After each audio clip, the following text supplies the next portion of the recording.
College. Here to invite you to join us this fall. Me? You've always wanted to go to college, correct? Yeah. Well, here's that invitation you've been waiting for. Joey, out of bed. Wake up. You can't dream your way into college. There are actual steps you need to take. For all the steps, visit knowhowtogo.org. Brought to you by the American Council on Education, Lumina Foundation for Education, and the Ad Council. Some people still don't believe that secondhand smoke is dangerous. This is Scott Bakula.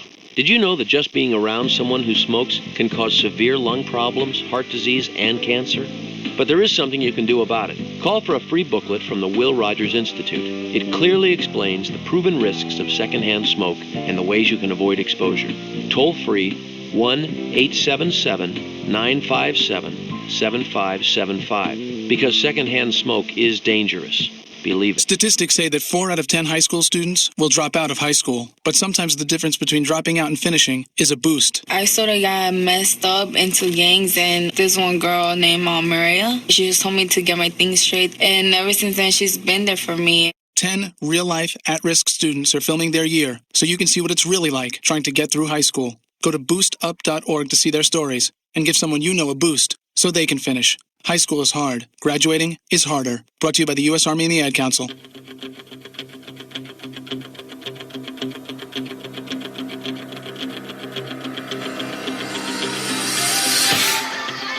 Good evening, sports fans. Welcome to the Alex D. Spanos Center, home of the Pacific Tigers. Today's matchup, as we get you ready for it tonight, between the UC Davis Aggies and the University of Pacific Tigers.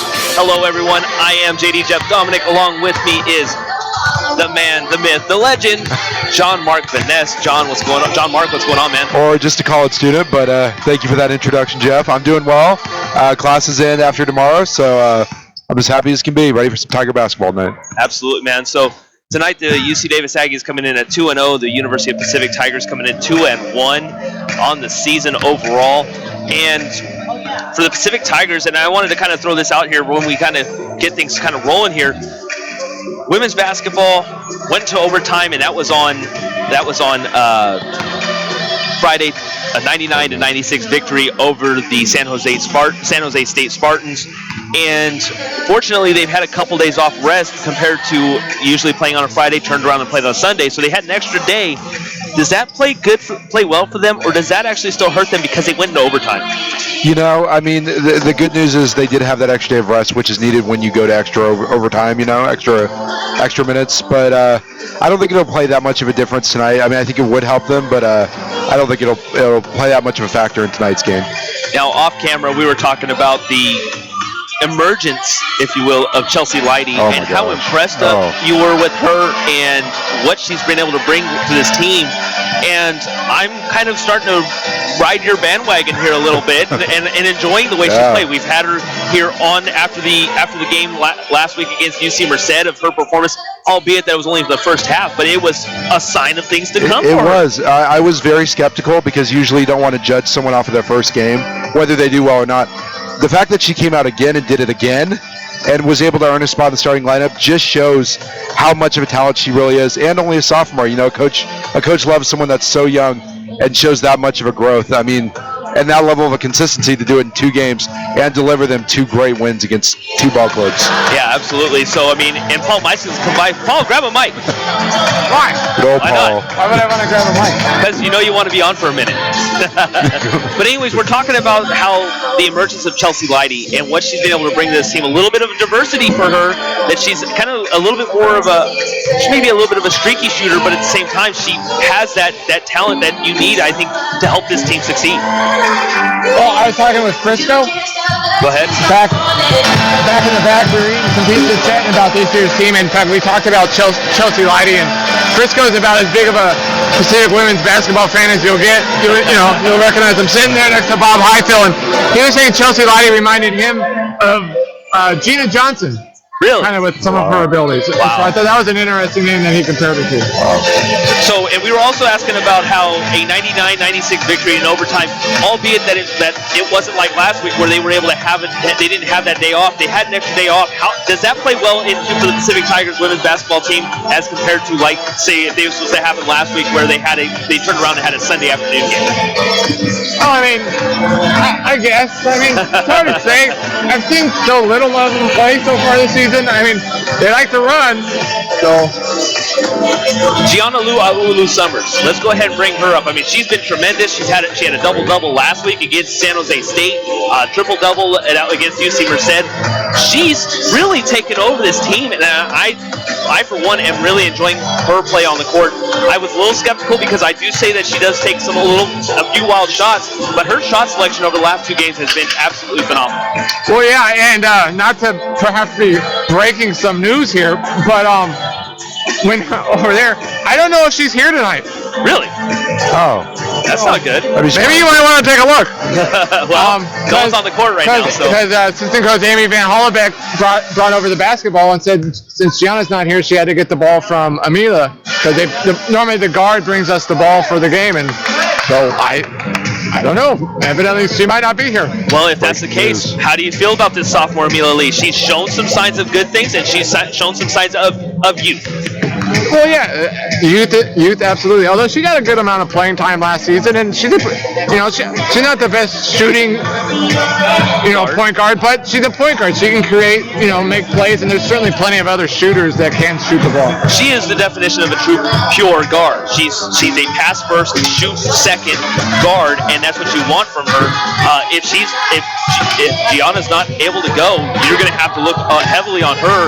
And if that's the case, then who are we going to look at to possibly back her up? Because she's going to get her minutes, but at the same time, you're going to have give her a break somewhere. And maybe it's in the maybe that you throw a little bit of a bigger lineup, maybe a Tyler King and a Jessica Blakesley kind of situation. I mean, there's Gianna's not there. That's a little scary. Is Chelsea Leidy going to be that next kind of person as a guard to kind of jump in there? Well, I mean, Leidy started, I believe, against San Jose State, had 15 points, just had a good game. So, I mean, Pacific's got a lot of guards. So, I mean, it's not like they rely on their size and they lost their big one player. I mean, you don't necessarily can easily replace Gianna Lu'aulu Summers, but I mean, they have a lot of guards, and so they like to run, and so they certainly have their options, on where they want to go if she's not playing. My biggest concern is who would control the ball. I mean, we know that Amila Lee can do it, but at the same time, now I'm a little bit more concerned that if you don't have Gigi and you don't have, and Amila has to go out, whether it be by foul trouble or fatigue, who's going to be that next person to step up? That's what I'd be concerned with the most. And if I'm going to pick anybody out there, I mean, I would say that, you maybe you do have to look at a little bit of a transition between Chelsea Leidy and really, I mean, as you said, though, we don't know for sure, but fingers crossed that Gianna's going to play. Yeah, I mean, just that simple line, I was like, I didn't really want to bother her and be like, what do you mean she's not here? But to say that, it was like, and that's probably something they don't want UC Davis to know either, if she's not here, because they're probably going to be like, well, where's number 15 at? Is she wearing a new number? We game planned around her, and all of a sudden she's not there. Yeah. So I mean, so hopefully they're not tuned in to you guys in their locker room. No, they got their own radio. But no, I mean, and the reason why I say that is because Gianna Lu'aulu Summers had 10 assists the last game. She had 11 assists the game before last, and when she had a triple-double. So I mean, if she's not able to go, that's a huge blow to this team.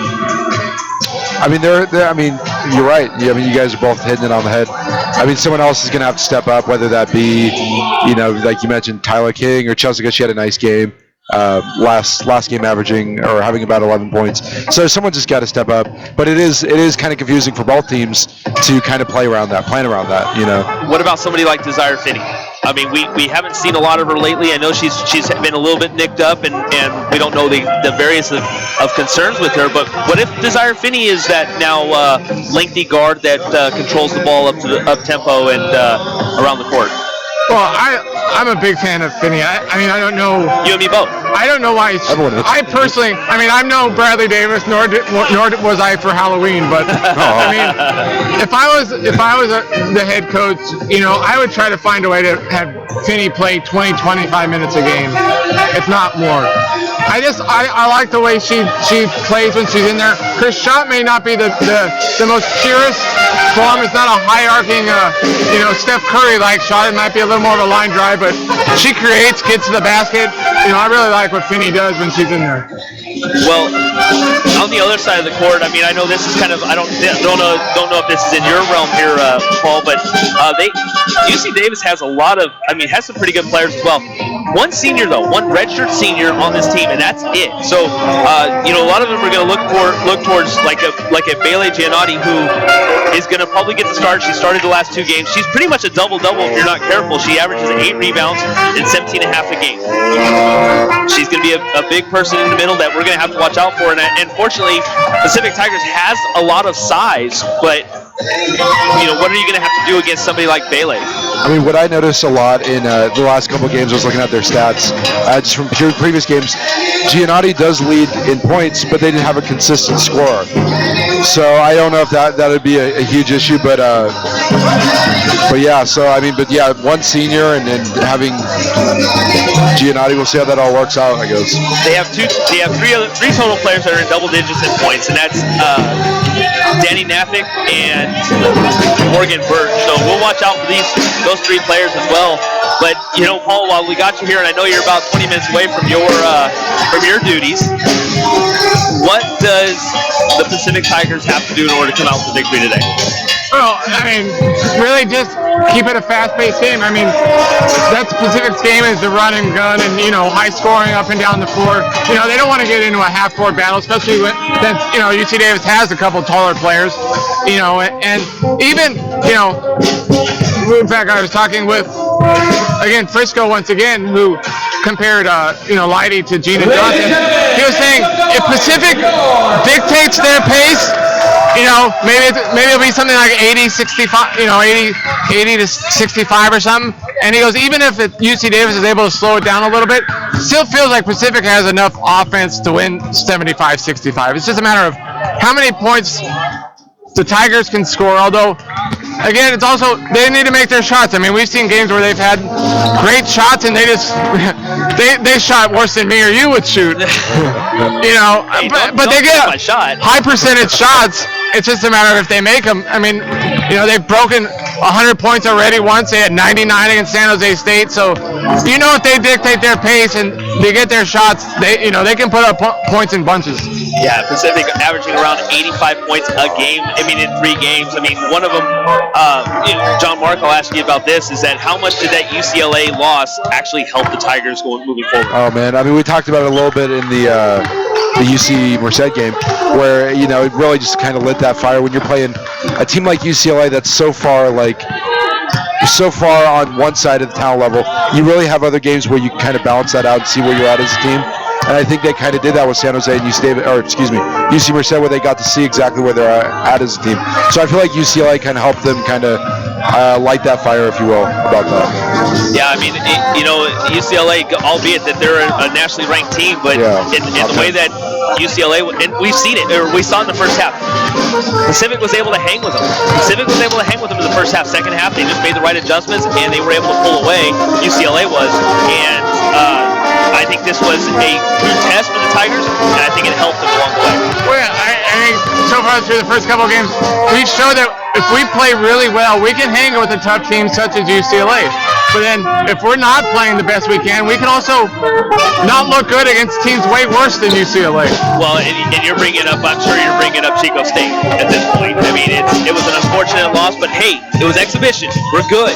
We're good. But it's also important, even at a point like UC Merced, we scored over 100, we're 99 against San Jose State. We're going to play tougher teams than that. It's important not to let that get to your head thinking, okay, we just lost to UCLA. we really hung in. We can show up and win. We're good enough to play with top caliber teams, but if we're not playing hard and to our full ability, we're also capable of losing to teams that perhaps are there games where you look back and you go, that should have been a win. Well, unfortunately, that one that we're talking about, it wasn't a one that counted or anything like that. So we won't talk about that one anymore. Well, we'll probably bring it up here and there, but fortunately, I mean, this one against UC Davis, this is going to be one of those tough teams. They're 2-0. Doesn't mean. I mean, we look at their competition. One of them was against Portland. So when they beat them handedly, I think Pacific's better team than Portland. But can Pacific maintain and play, as you just said, their pace and be a good team? I mean, Portland being a WCC team, and UC Davis really did great against them, did well against other teams such as I think it was Holy Names and a couple other.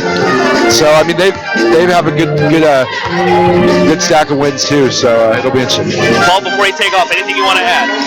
No, don't screw it. Tomorrow, you're doing the scoreboard. We're going to have a study session after the game tonight. I'm looking forward to it, boss. You should do well tomorrow, and this should be a good one tonight. I think this, this with the win tonight, this would be our most impressive win of the season. Prediction? 77-68. Have a good night, man. We'll talk. We'll see you in a little bit. All right, have a good call, guys. All right, buddy. That was Paul Meiskens, the timekeeper for the University of Pacific over here at the Alex D. Spano Center.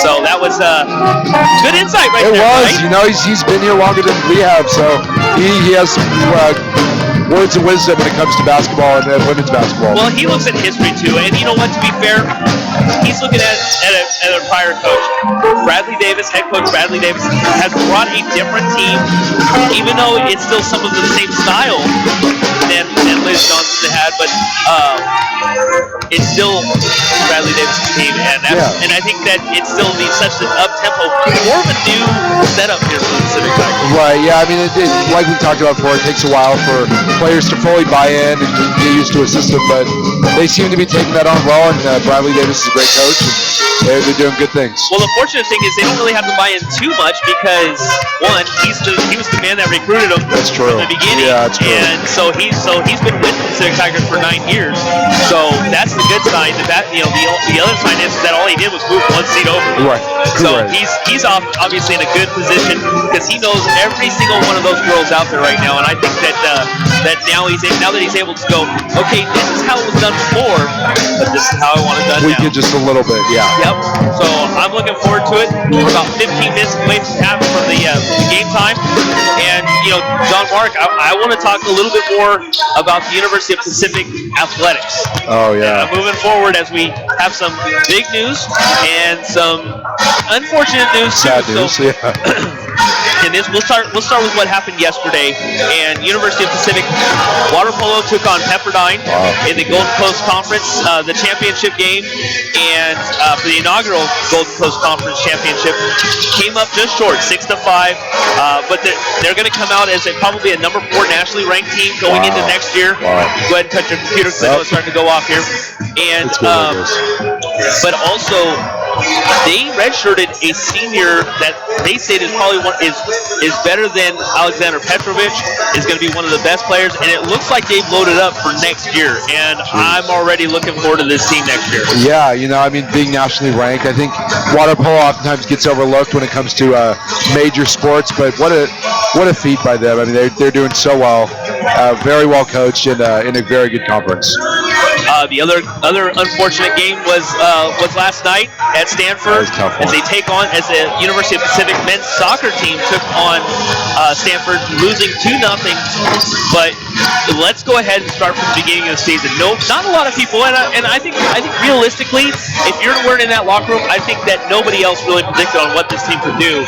And this team, I'm gonna say it shocked the world. Yeah, I mean, to get to the second round of the NCAA tournament, only a select few schools have ever done that, and I mean, they've just worked hard, and I mean, you said it. There were about 90 faithful black and orange Pacific fans there too. No, excuse me, 900. I mean, so they came out in droves, and those are the games you hate to lose, but they fought hard. Well, University of Pacific men's soccer has made a lot of history this season, and one being having 13 wins, 13-4-2 overall, 73% win percentage, 4-1-2 in conference. They beat Portland, which gave them a shot to win the WCC West Coast Conference, and even though they came up short, they've been put on the map. I think they have a little bit more of a, they were the underdogs. They were riding low for a long time, and then it hit. Then you started to hit the tournament, and now all of a sudden, this team next year, going into next year and future, this team's got a little bit more recognition and a lot more respect. Yeah, I think people are starting to realize who UOP is. We were coming out of the Big West Conference and into this new WCC Conference, and you're playing hard teams. I mean, it's not easy. You're playing Gonzaga, BYU, Pepperdine, just to name a few. And it's not easy, but they're making a name for themselves. They're getting great recruits, and I mean, sky's the limit for them for the years to follow.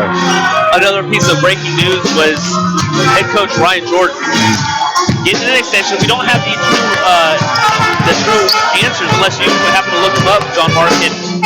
But he signed an extension, and it's even more exciting to know that the University of Pacific men's soccer team has a coach for many years to come. Yeah, I didn't get that much information. I did look online. I'm sure people can go and do their own research, but they did re-sign him. It's his third season. He's had Olympic developed program experience in multiple areas, and it's great to see that he will be back and keep on fulfilling the tradition of UOP soccer. I know you're getting a little excited for basketball because we're about just over 10 minutes away. Get jittery. But yeah, I mean, I was there at the Stanford game as we were talking about, and it was such a tough loss. But at the same time, I think making history, winning the first game in the NCAA tournament against California State University Northridge, and then coming over and taking on last year's national champion, knowing that you had the cards stacked against you and able to come out with a victory like this. Yeah, and it was only 2 points. Or not a victory, but coming out like this. Right, and you only lose by 2 to the national champs. I mean, that's pretty good defense. I don't know a whole lot about soccer, but I mean, only 2-0, that could have been a lot worse. It's hard, you got seniors on that team who've been playing soccer their whole life, and they had to just play their last game last night. I'm sure that's very sobering and heartbreaking for them, but just an all-around great effort by UOP men's soccer. Yeah, and so, I mean, congratulations to them. Congratulations to the water polo team. Congratulations. Yeah. And a lot of congratulations go around, too. I mean, University of Pacific field hockey, I heard they're going to be looking at some good players this coming up season, and that should be exciting as well. So, congratulations go all around for a lot of different athletics. University of Pacific women's soccer. Let's go ahead and bring them up, and congratulations on to Coach Group for being able to complete her first season, albeit that it wasn't exactly how you wanted it to turn out. But you know what? I think there were a lot of positives that came out of that season. Whether it be defense got better as the season progressed, they scored more points than they did the year before she even took the helm. She's only the second coach in soccer history for the University of Pacific Soccer.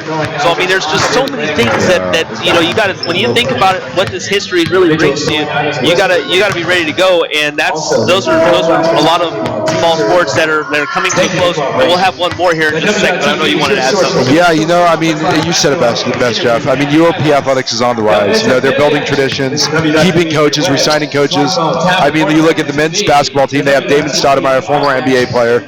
I mean, not many NCAA schools can say that. They have an NBA player as their coach, and it's cool. It's cool and exciting as a student, and just to see Pacific doing so well and seeing people buy in and believing in this team.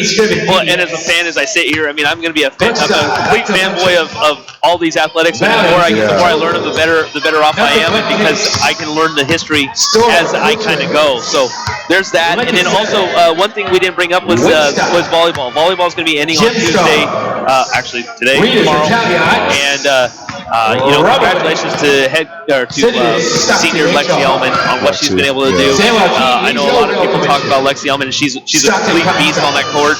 she's, I mean, heck, when you're in the top 20 in 8 different categories, I think you got to talk about what she's been able to do and what her future may become. Yeah, he deserves some recognition. And again, like I said before, like it's sad when you're a senior and you know this is it, and you pour your heart out on that last season, and then it ends, you know. But I mean, great all-around effort for her and for the women's volleyball team. And, just a great fall season of athletics. Yeah, and Pacific volleyball didn't get what they wanted, and you know, I get it. And unfortunately, it is what it is. But next year even looks better. And I don't know what Coach Gibbons is going to do in order to fill Alexi Elman's shoes, and I don't think you ever can. But you've got a couple freshmen that are going to be completely insane on that court next year. I'm not a huge fan of Emily Baptista and Ashlyn Fleming. Those two are great volleyball players, and one of them in the middle and the other one on the outside is going to. Ladies and gentlemen, please welcome to the floor. Yeah, you know, I mean, it's hard to fill Lexi's shoes, but you know, these freshmen that have seen her play can kind of carry on that legacy of what she was able to do on the court. An outside hitter, possibly setter Andy Shelton. And if you've ever seen her serve, oh my goodness, watch out! I'm scared of it. Yeah, you know. I'm a grown man and I'm scared of it. You know, I fear for those girls. I mean, it's scary, but no, University of Pacific athletics is completely on the rise. The West Coast Conference is probably one of the most underrated conferences out there, and I think that you watch out over the next. You watch out next season. Yeah. I mean, let's be real about this, and just, I mean, let's not just for fall sports. Winter and winter's going on. That's for another day. Yeah. And spring is on the horizon. Right. But you know, you talk about winter sports or fall sports, and you watch out next season. Oh man, it's gonna be fun. You watch out. Pacific athletics is going to be a fun thing to watch as we get closer to that season, or as those seasons come up. But anyways, congratulations, Ryan Jordan, head coach Ryan Jordan, Pacific men's soccer, well deserved. And really, I mean, you know, I think that words can't even explain on what he means to this program right now, because I mean, heck, you made history, and we're really excited for men's soccer even already. I mean, I really am. I'm really excited. Julio Cervantes is no longer going to be there, but one of the leading scorers on that team, the leading scorer on that team, and so you know, you're going to look at some freshmen now that are going to be coming in. Having to fill in the shoes. Freshmen that are now sophomores are going to be sophomores, and Anthony Ordain, guys like that are going to be exciting to watch over the next couple of years. So, that'll be fun. So absolutely. So we're about 5.5 minutes away from game time. As we get closer to that, we'll step aside here in a couple minutes. But as we did last season, we need John Marks' keys to victory first. Are you sure? First for the visiting UC Davis Aggies. What is John Marks' UC Davis Aggies? All right, well, one of my keys to the game is the UOP's coming out right now. Contain the top scorers. You know, there's been a lot of them. Obviously, we just got the breaking news from Paul that Gianna might not be playing tonight, but she definitely won't be. She's not playing tonight. Got breaking news. But you still have desire. You still have people that can't score. So for UC Davis, they got to find out who those are and contain them, because that's going to be key. Amila, Chelsea, and other people that have stepped up. And the second one is defense. Again, this goes on. There are so many weapons here on this UOP team. From their bench play, we've seen how great their bench play is with Chelsea and stuff. There's just so many great players that come off. Jessica, only a freshman, had a great game. Mari can come off and then have some good rebounds. So, I think those are the two things really. They're coming off 2 huge wins. Carry that momentum over and try to do that again if you're UC Davis. So for the University of Pacific women's basketball team, they know that they're coming up against a bigger opponent than the last couple of opponents. Albeit minus UCLA. The last 2 opponents, they've come out with victories. What is University of Pacific's women's basketball team keys to victory? Well, I think one of them's got to be the fact that you got to consider UC Davis only having 1 senior. You know, they're a very young team, whereas Pacific is a lot more seasoned with veterans, with juniors, with seniors. So use that to your advantage. You know, play good, experienced veteran basketball. You know, they know what it's like to be competitive, and I think that's going to be a huge key for them. Another one's got to be rekindle the rivalry. These 2 teams have played together in the Big West Conference before they were WCC, and those were some great games. I went to some men and women's UC Davis UOP games. and those are just fun games to go to. So they were the only two teams too in that division to be Northern California schools. So rekindle that. I mean, play that old fun basketball with two great schools here in Northern California. My third one to say is that I had mentioned it a little earlier. There doesn't seem to be a consistent scorer on this team. We know that Giannotti scores 17.5 points a game, but in the last few games they haven't had a consistent person. So I feel like UOP can use that kind of as an advantage or a disadvantage to kind of just play good all-around defense. You know, that you don't have an excuse to just lock onto one person. It's got to be good all-around basketball. So those are my UOP keys to the game. So we are just about 2 minutes, 45 seconds away from tip-off. What we'll do is we will step aside, and as we get ready here, we will have the national anthem. And when we come back, we will give you the starting lineup for both University UC Davis, the Aggies, and the University of Pacific Tigers. This is the game of the week here on the Pacific Tiger Radio Network, 91.9 FM. We'll be right back. Hi, my name is Aaron, and I'm a survivor of mannequinism. Mannequinism is basically when you turn into a hard plastic shell. They say it's from not being politically active. For me, it started when I didn't register to vote, and then I stopped volunteering, and before I knew it, I wasn't doing anything. And that's when I found the first sign. A small, discolored hard patch of plastic on my right shoulder. I thought it would go away on its own, but it didn't. It kept spreading. And when I could no longer conceal it with a t-shirt, I knew I had to see the doctor. He said I had this early stage of mannequinism and that my only hope was to get involved, even if it was something simple. So I began reading the newspaper and instantly got feeling back in my arm. I guess you could say I'm living proof you can fight mannequinism. Protect yourself from mannequinism. Log on to fightmannequinism.org. Brought to you by the Ad Council. In a world where your tires are your only connection to the road, one man, 4 tires, free air. An epic battle against underinflation, tire damage, and even tire failure. In the ultimate fight for properly inflated tires, the warrior gives his heart, his soul, to keep those he loves safe on the road. Tires will inflate. Money will be saved. A message from the Rubber Manufacturers Association. Ever think of light bulbs as being cool? They are if you choose energy-efficient bulbs and fixtures that have earned the government's Energy Star label. They're so hot, they're cool. Because they burn cool and last up to 10 times longer, you save money and oodles of energy. Change a light, help the environment, save some green. The solution is as close as your nearest lamp socket. Brighten your environmental future. From the U.S. Environmental Protection Agency. My name's Rachel, and I'm 10 years old. I like riding my bike, playing soccer, and in 8 years, I'll be an alcoholic.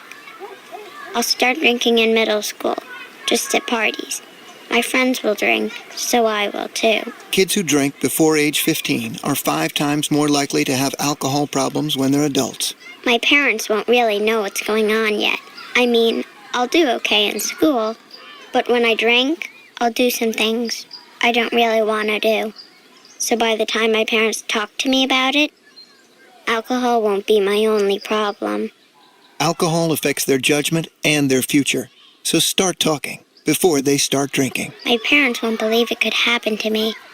For more information on teens and alcohol, and to learn what you can do, visit the web at stopalcoholabuse.gov.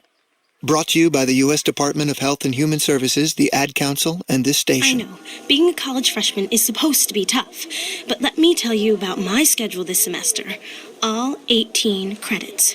Every Monday, Wednesday, and Friday, I have American Lit at 8:05 a.m., and then I only have 15 minutes to get to my 9:15 Ethics and Value Theory class, all the way across campus.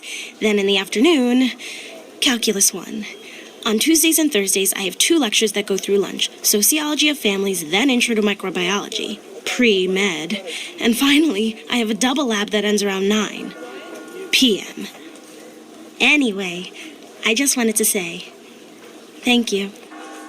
If a kid will do whatever it takes to get through college, what will you do to send her there? Please support the United Negro College Fund and call 1-800-332-UNCF. Because a mind is a terrible thing to waste. A public service brought to you by UNCF and the Ad Council. My hero doesn't wear a cape or have superpowers. She doesn't slay dragons or kill wizards. No one wants my hero's autograph. She never goes to Hollywood parties, and she definitely doesn't have a star on the Walk of Fame. My hero doesn't try to sell me soda, candy bars, cereal, or cheeseburgers. You won't hear my hero song on the radio. He doesn't have a crew, bling bling, or a mansion. You can't buy my hero's makeup line, handmade purses, or designer baby clothes. My hero didn't win the pennant. She can't do a 360 dunk, and there's no way she'll score a touchdown in the Super Bowl. Some of New York's most admired figures are the city's public school teachers. Just ask one of the millions of kids who learn from these heroes every day. For more information on the most rewarding job you can imagine, visit teachnyc.net. Join New York's brightest. Teach NYC. A public service announcement brought to you by the New York City Department of Education, the Appleseed Foundation, and the Ad Council. How can we help prepare our kids for the future? Hi, this is Roger McGuinn. These days, our children face challenges unimaginable to us only a generation ago. We adults need to help our kids find something in school that really sparks their interest and keeps them involved. If that something happens to be music, the child will benefit in so many ways. Playing music in school is a great way to make friends. Studies are showing that kids involved in music are less likely to get into trouble, and kids who studied music find science and math easier to grasp. They tend to score higher on SATs. It has something to do with something called spatial IQ. So get your kids involved with school music. It's a great way to help prepare them for life. A PSA brought to you by MENC, the National Association for Music Education, and the National Anthem Project, the campaign to restore America's voice through music education. Music, part of a sound education.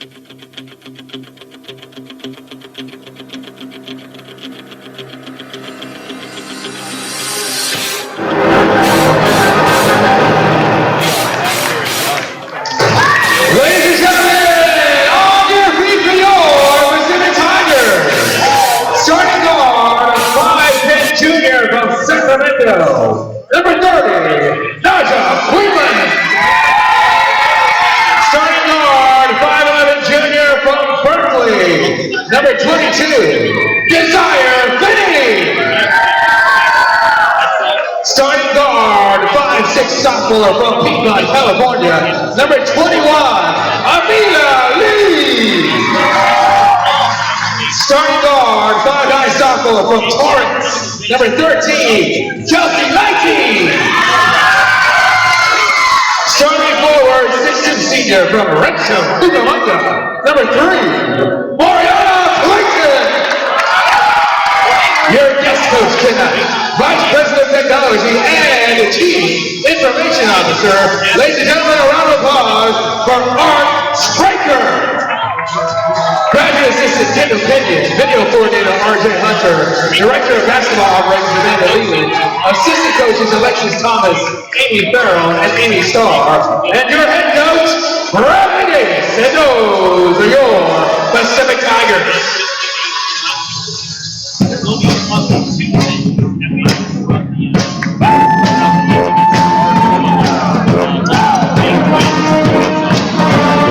Only a minute apart. It's very interesting.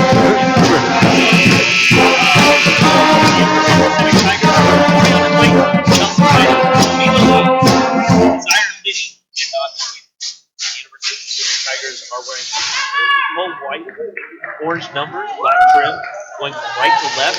UC Davis Aggies, all blue, gold numbers.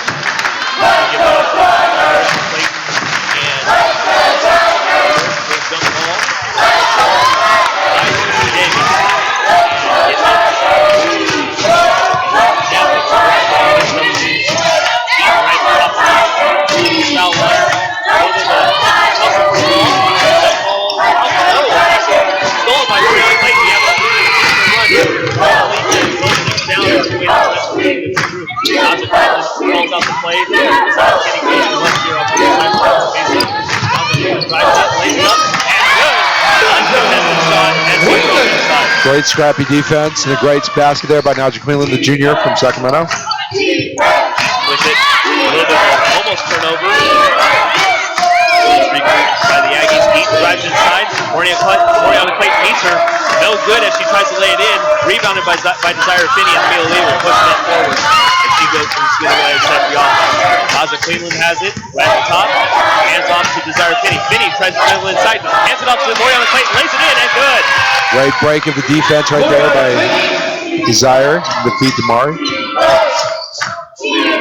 Nothing. Gets it inside to Nafik. She tries to lay it in. Nice power move by Nafik. Nafik a couple inches taller than Mari, but interesting matchup. Inside. Looks for a cutting. Chelsea Lighty. She tries to lay it in. And the basket. She is just incredible coming off her second start, and great and one there by the sophomore. She will go to the trip to try to earn one more.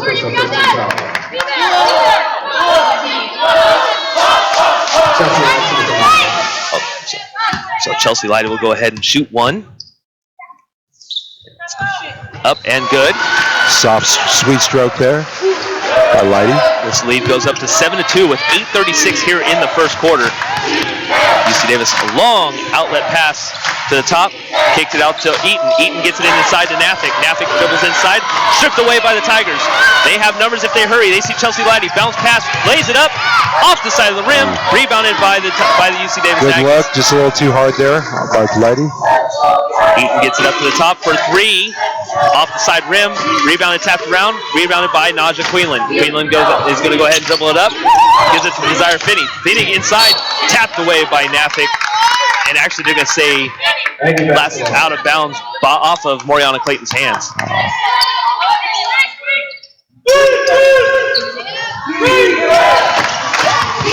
Nafik with it.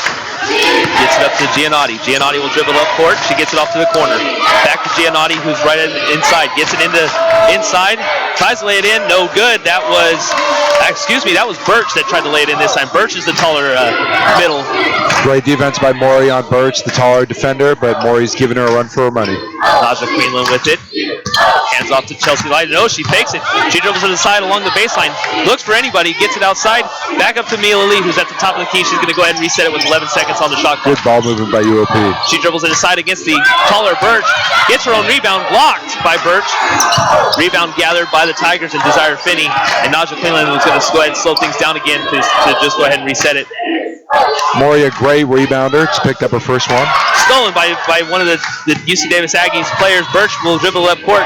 Gives it out to the top. That is Nagel. Nagel gets it inside to Birch. Birch is going to be fouled by Moriana Clayton as she tries a little bit of a reverse Good layup. aggressive defense there by the senior. Make him earn him at the line, you know. So Birch will go to the line to shoot two. That'll be Maury's first foul of the game. 7:04 here to go in the first quarter. Tigers leading 7-2. First free throw is up. And dribbles out. Nice yelling there by the Pacific Pep Band. We will hear them a lot We tonight. probably will. We're right next to them.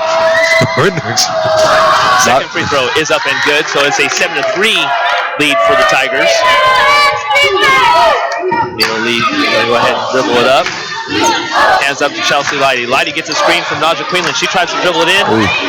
Nice stuff right there by Eaton. Naja Queenland's going to go ahead and reset it with 18 seconds on the clock. Hands it off to Mila Lee. She's right there at the top of the three-point line.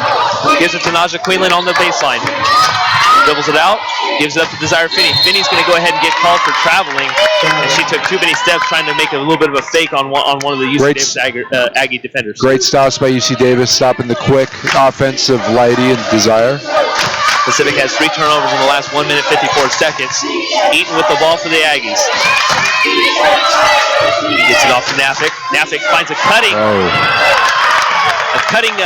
Nafik along the baseline. Excuse me, that was Giannotti that handed off to, or has cutting Nafik. Giannotti, the leading scorer for this team with 17 points. Naja Queenland sees a screen. She's going to go ahead and take it along the baseline.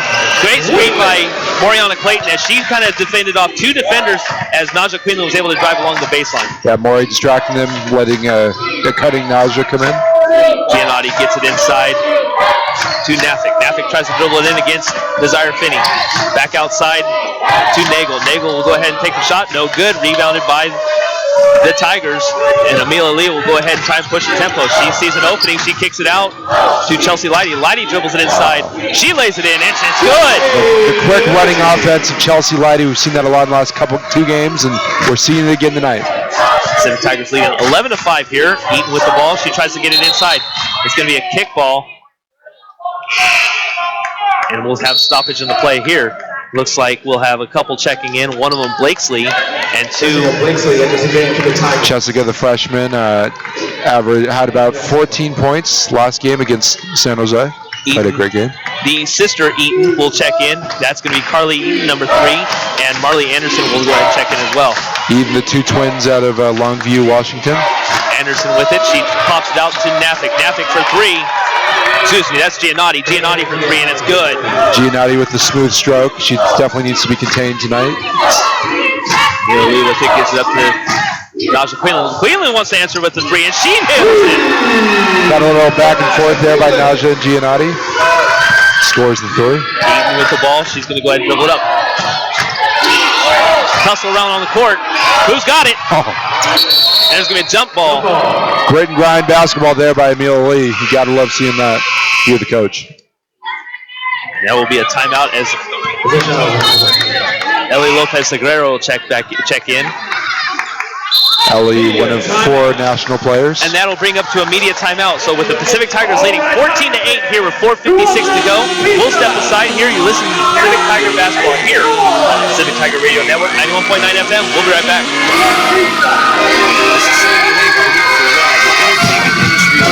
Road safety. Now, style's a personal thing, and your lifestyle is your business. But if you take it on the road, it becomes everybody else's business. Please plan ahead. Designate before you celebrate, because friends do not let friends drive drunk. A public service message brought to you by RAD, the National Association of Broadcasters, and the Ad Council. In the great scheme of things, a minute isn't all that much. Unless you happen to have a stroke. All of a sudden, those minutes count. Minutes that could mean losing your ability to talk. Minutes that could mean losing your ability to walk. Talking, moving, walking, gone. Which is why, if you can get help in time, your stroke can be treated. The warning signs of a stroke include sudden numbness or weakness of the face, sudden trouble seeing, speaking, or understanding. If you experience this, call 911 immediately, because time lost is brain lost. Visit strokeassociation.org or call 1-888-4STROKE today. A public service announcement brought to you by the American Stroke Association and the Ad Council. Know the facts about African Americans and stroke. To join the movement to stop stroke, visit strokeassociation.org today. Welcome back to the Alex G. Spano Center here at campus of the University of Pacific Tigers. For the University of Pacific Tigers, As we came back from that timeout, Chelsea Leidy mishandled the ball, and it's knocked out of bounds, and it'll go to the UC Davis Aggies. Currently, right now, the UC Davis Aggies trailing 14-8. On the court, Eaton and Eaton, as they kind of did a little bit of a handoff to each other, gives it up to Anderson. Anderson looking to get it outside. She does, and it is going to be Giannotti. Giannotti trying to dribble inside, gives it back out to Eaton. You always wonder how much of chemistry that helps, having two twins out there on the floor. Long outlet pass for 3 and nailed right there on the corner. That was Giannotti, Bailey Giannotti with another 3-point shot. Giannotti doing most of the scoring. She has 6, 2 of 2 from the 3-point line. Mela Lee with it, gets it up to Naja Quinlan. But Quinlan this time is guarded heavily by Eaton. Gets a double team, kicks it out to Mela Lee for 3. Nails it! Mela Lee answering right back there. Pacific 2 of 2 in their field goal, 3-point field goals. Eaton with the ball as she tries to dribble it inside. Hands it off, or takes it to hand it off to her sister. Kicks it out back out to Giannotti for 3. No good. Rebounded by Mela Lee. Actually, Lopez Aguero will go ahead and take it. Giannotti getting a little too confident there with her 3-point shots. Mela Lee tries to dribble inside. Finds Jessica Blakesley. Back to Mela Lee. Back to Blakesley on the corner for 3 and good. Are we watching the Golden State Warriors? Man, this is a 3-point battle. It's a clinic going on here in the first quarter. Oh my gosh. 3:30 left to go here in the first quarter. Pacific Tigers leading 20-11 over the UC Davis Aggies. Jessica Blakesley, the freshman, showing why she deserves to be on the court. Eaton with the ball, kicks it out to Giannotti. Giannotti inside to Anderson. Anderson tries to post up, no good. Blakesley with the rebound. Great defense there by Segura, senior from Spain. Lee with it, calling out the plays. As we mentioned, Gianna Ulu Summers not in the lineup today. Post up opportunity just out of the reach of Ellie Lopez Herrera as they tried to were beating and banging inside with between her and Anderson. They got to be a little more careful. They're at 5 turnovers right now versus UC Davis's 3. They got to take a little bit better care of the ball, but great lead so far by them. Simon's checking in, and we get to see that Giannotti will take a seat, and incoming back in is Birch into the game, and so that'll be interesting between Emily Simons, senior from Australia, as she takes on. See if UOP can capitalize on UC Davis's star being out, Giannotti. Nafik with the ball. She tried to get it inside. Inside she does, and that is Anderson. Anderson tries to lay it in and does. Great post work in one-on-one situation against Ellie Lopez Cabrera. Anderson, a long player here for this team. Owens with the ball. She checked in for the first time today. Her and Emily Simons. Gives it up to Chelsea Lighty. Lighty drives inside, gets beaten around, and it's going to be stopped, and this is a travel call as she came face-to-face with a really tall lady by the name of Marley Anderson. Well, I think UC Davis did their homework because they're stopping Lighty any chance she gets to drive. So Carly Eaton, the lefty, has the ball. She gives it up to the top, and that's Nagel. Nagel gets it inside to Nafik. Nafik dribbles inside, tries to lay it in, no good, but there's going to be a foul called. Nafik, a nice little quick drive there. Couldn't get the 2, but she'll try to earn it at the line and get you Aggies 2 more points. That was on Callie Owens. As we talked about her for the first time tonight. Callie, a freshman. Leno Texas, first free throws up and good. 2 minutes, 19 seconds to go here as Unique Coleman checking in, relieving getting a much needed rest is Chelsea Lighty. So Aggies trying to cut into this lead. It's 20-14 right now. Second free throw is up and rattled in. UOP up by 5. Callie Owens with it. Gets it out to Coleman. Coleman looking to get it inside. Gets it back out and dribbles it inside. She's about at the free throw line. Tries to lay it in with the lefty. And scores it. There's not much defense can do on that. Just a sweet stroke there by Unique. Davis trailing 22-15 with under 2 minutes to go here.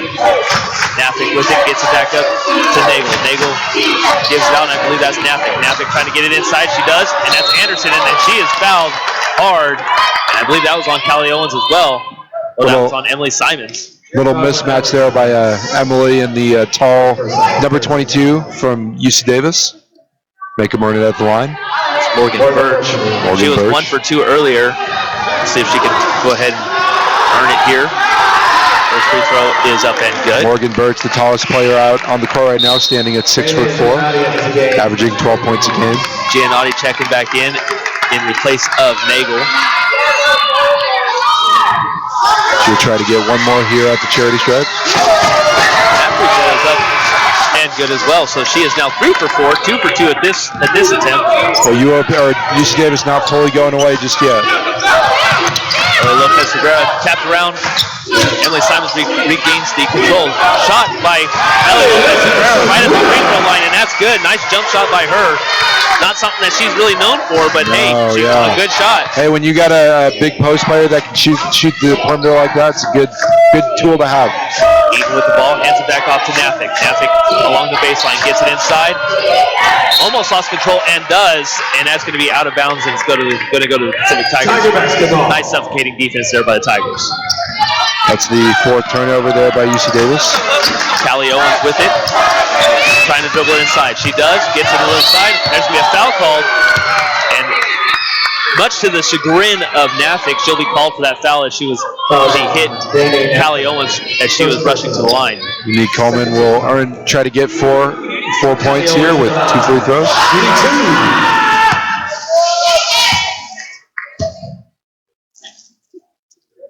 Free throws up and good.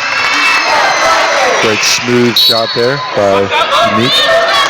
We'll see Nina Besolo Call her name for the first time today as she will place Danny Nethick. Again, that was actually Marley Anderson. Again, like we mentioned, a lot of freshmen on this team, so we'll see how UOP responds to that. Second free throw is up and good as well. Lead moves to 26-17 in favor of the Tigers. With 1 minute, as I say that now, on the clock. Great solid defense. Giannotti with it, gets it back up to Nethick. Nethick tries to get inside. She's going to be called for traveling. Too many steps. And another turnover by the Tiger basketball. UC Davis Aggies. Pacific Tigers, 7 of the last 7 in the field goal. Yeah, very good, 100%. Outside shot, that's Blakesley. Blakesley tries to get inside. That's Simon. Simon's dishing it out for 3, no good. Rebounded by Ellie Lopez Segura, off the iron. Rebounded by the Tigers. Callie Owens, no good. Rebounded finally by Burnt for the Aggies, and they'll go ahead and try and scream up court. Giannotti with it. Segura playing aggressively down low. Hands it off to Eaton. Eaton back up to Nethick. Nethick with it, with 16 on the shot clock. She's going to try and hold for the last shot. Gives it up to Birch. Birch along, tries to dribble inside. Kicks back out to Eaton. Eaton back up to Nethick, who's on the top. We'll ring around the rosy we go, and that is for 3, and that's Nethick. Who gets the ball back at the 3-point line. Good way to end the first quarter there by UC Davis. Very nice too. As the quarter ends, the Pacific Tigers lead the UC Davis Aggies 26-20. You're listening to the Pacific Tigers Game of the Week here on the Pacific Tiger Radio Network, 91.9 FM. Jeff Zomick along with John Martin.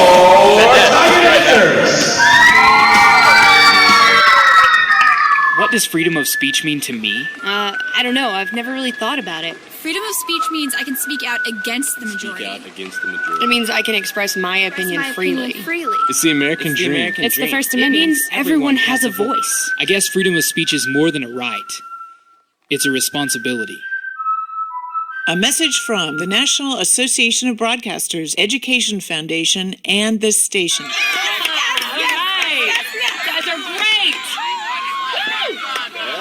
So, which one's yours? The one at bat.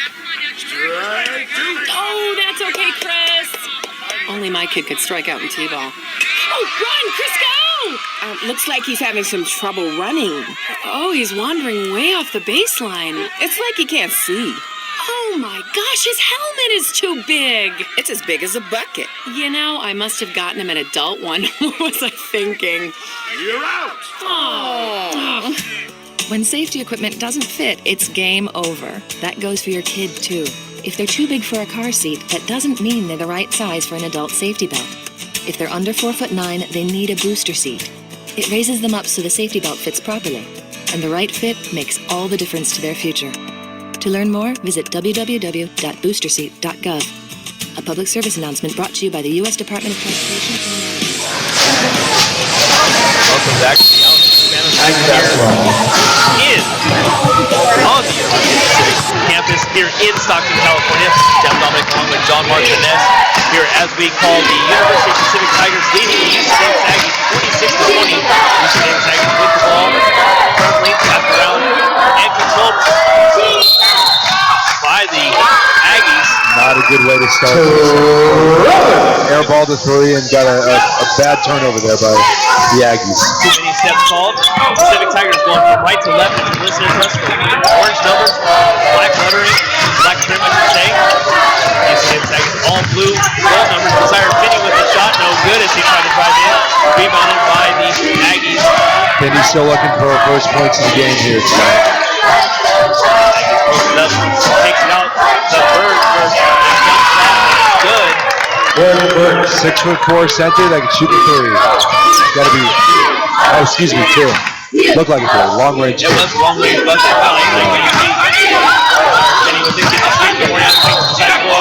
Inside the baseline, and she's fouled along the way, and that is going to go on number 5, Nina Besolo. Besolo.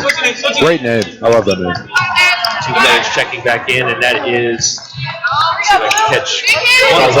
So UC Davis still nipping at the heels of Pacific. They are down by 4.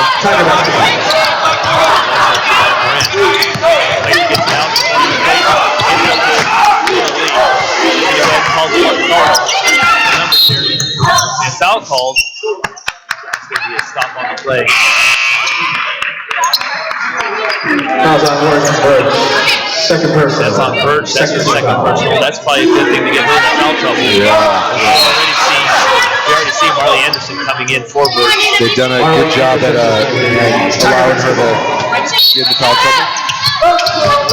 Tyler King is also on the line. If I can call that. Tyler King, a three-point shooting play, as we saw in the UC Merced game. Mila Lee with it. Calling off the play. He's going to go ahead and get a little swing. Hands off to Tyler King.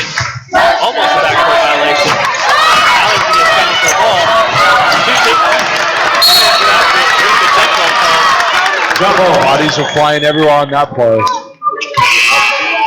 It looks like it'll be a jump ball with Aggies, or excuse me, UOP. Big substitution for Zayatini, and Emily Simon checking back in, and out goes Tyler King and Janelle Grant. So obviously, he did not see something wrong. Mila Lee gets the ball. She's going to drive it in herself. Off the side rim, rebounded by Easton Davis, and that's Ben Dillon. Oh, it seems to be called for traveling. No, yeah, she was called for traveling. She took too many steps, got excited at that play. A lot of turnovers happening for UC Davis here in the second quarter. Not a good way to start it. Solo will check out. Nagel checks back in for UC Davis. Tigers going from right to left into listening. Finney back up to Coleman. Great ball movement. Turnover by, and suspecting Nagel. Nagel gives it up court. A little bit of a screen, gets it inside Anderson. Anderson will go ahead and try and lay it in, and does. So the lead is now only 2 for the Pacific Tigers. Anderson getting 2 more points. He's out full right now, 2 of 3 from the field goal range. Emily Simon, she's going to go ahead and try to side. Can't find no one.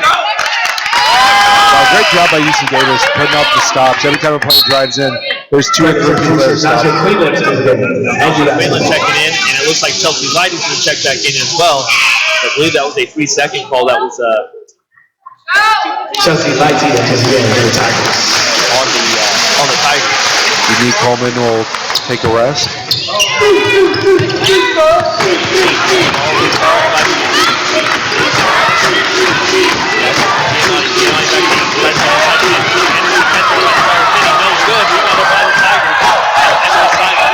Gotta love the loud energy in this building right now with the band and the cheerleaders.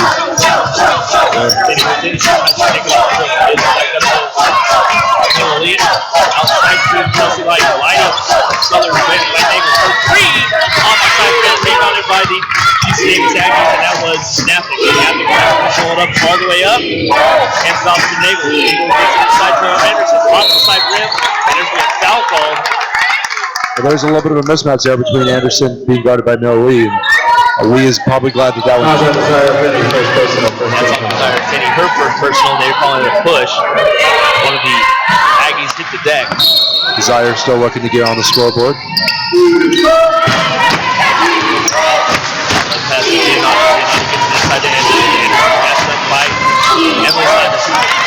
hook shot and good. And we have 7:08 here in the second. They fought and fought their way back, and it's paying off.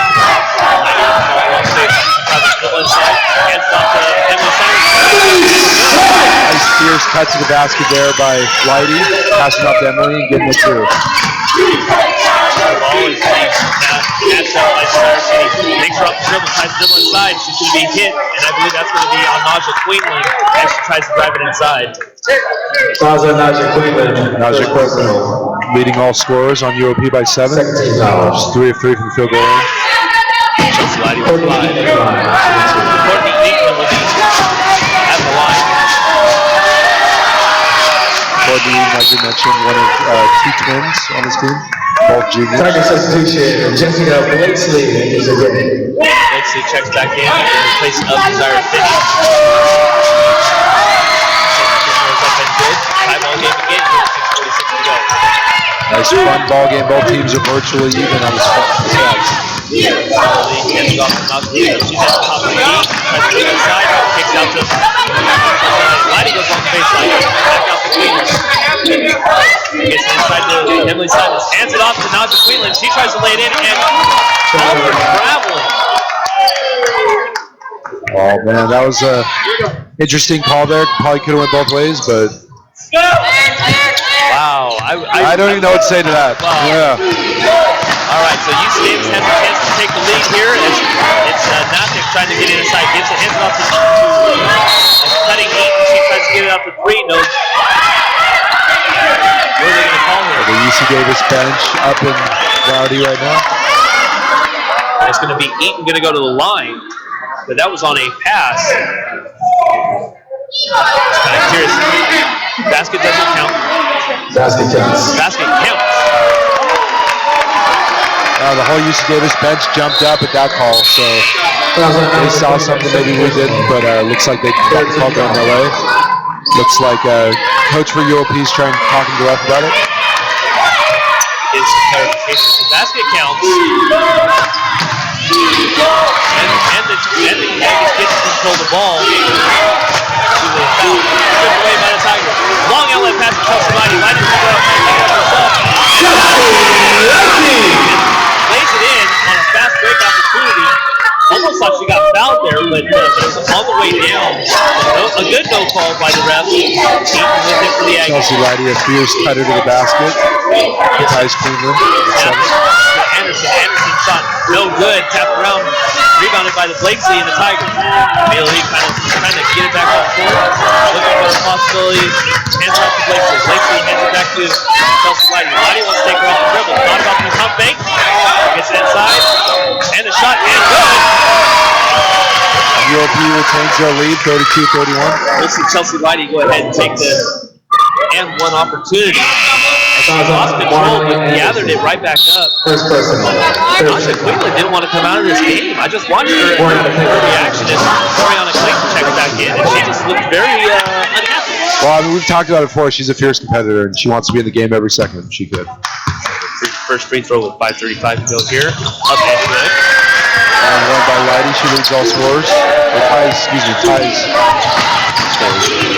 points, leads the way for the Tigers. Eaton with the ball, hands it up to Nagel. Nagel back out to Nafik. Nafik gets it inside, tries to get inside to Anderson. Back out to Nafik. Nafik drives inside, back out to Anderson. A long outlet pass to Eaton. She'll try the three, off the side of the rim, rebounded by Moriana Clayton, and the Tigers are running once again. Moriana Clayton rebounded inside for the AP. Hands off to Blakesley. Blakesley matched up by Eaton. He's going to go ahead and take it off the dribble. Long outlet pass to Emily Simons for three. Back to 5. Yeah, got very loud here in Spanos with Simons hitting that three. Emily Simons needed that, the senior from Australia. He's got 5. Nafik with the ball, she tries to get it along the baseline. There's going to be a blocking foul, and Amelia Lee holds up her arms, and I believe that's going to be on. Who's that on? That is going to be on. Media timeout. We'll get to that, who that foul was on here in just a moment. We'll take a break of the media timeout. Tigers leading 36-31 here on the Central Tiger Radio Network. Game of the week here. My name is 91.9. midfielder for Pacific Med Soccer. In 1880, Lewis and Clark described in their journals a country teeming with wildlife. Bison as far as the eye can see. Rivers churning with fish. They wrote of scenes of endless beauty and of meeting more than 100 nations of American Indian, whose lives were one with our environment. Now, imagine what Lewis and Clark and the American Indians they met would say if they walked the trail today. Would they be pleased? There are herds of homes where the buffalo once roamed. Or would they feel differently? Something must be done to save what's left of this great place. As we commemorate the Lewis and Clark Bicentennial, we encourage you to consider what's been lost and what we can do to preserve what's left of the trail that still winds through us all. Walk with Lewis and Clark and see what you discover at www.lewisandclark200.org.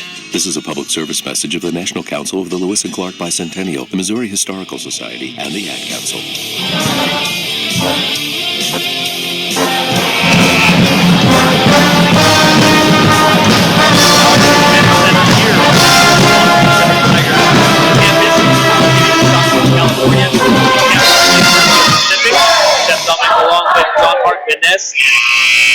It's been a close one, and then it starts to pull away, and then it comes right back.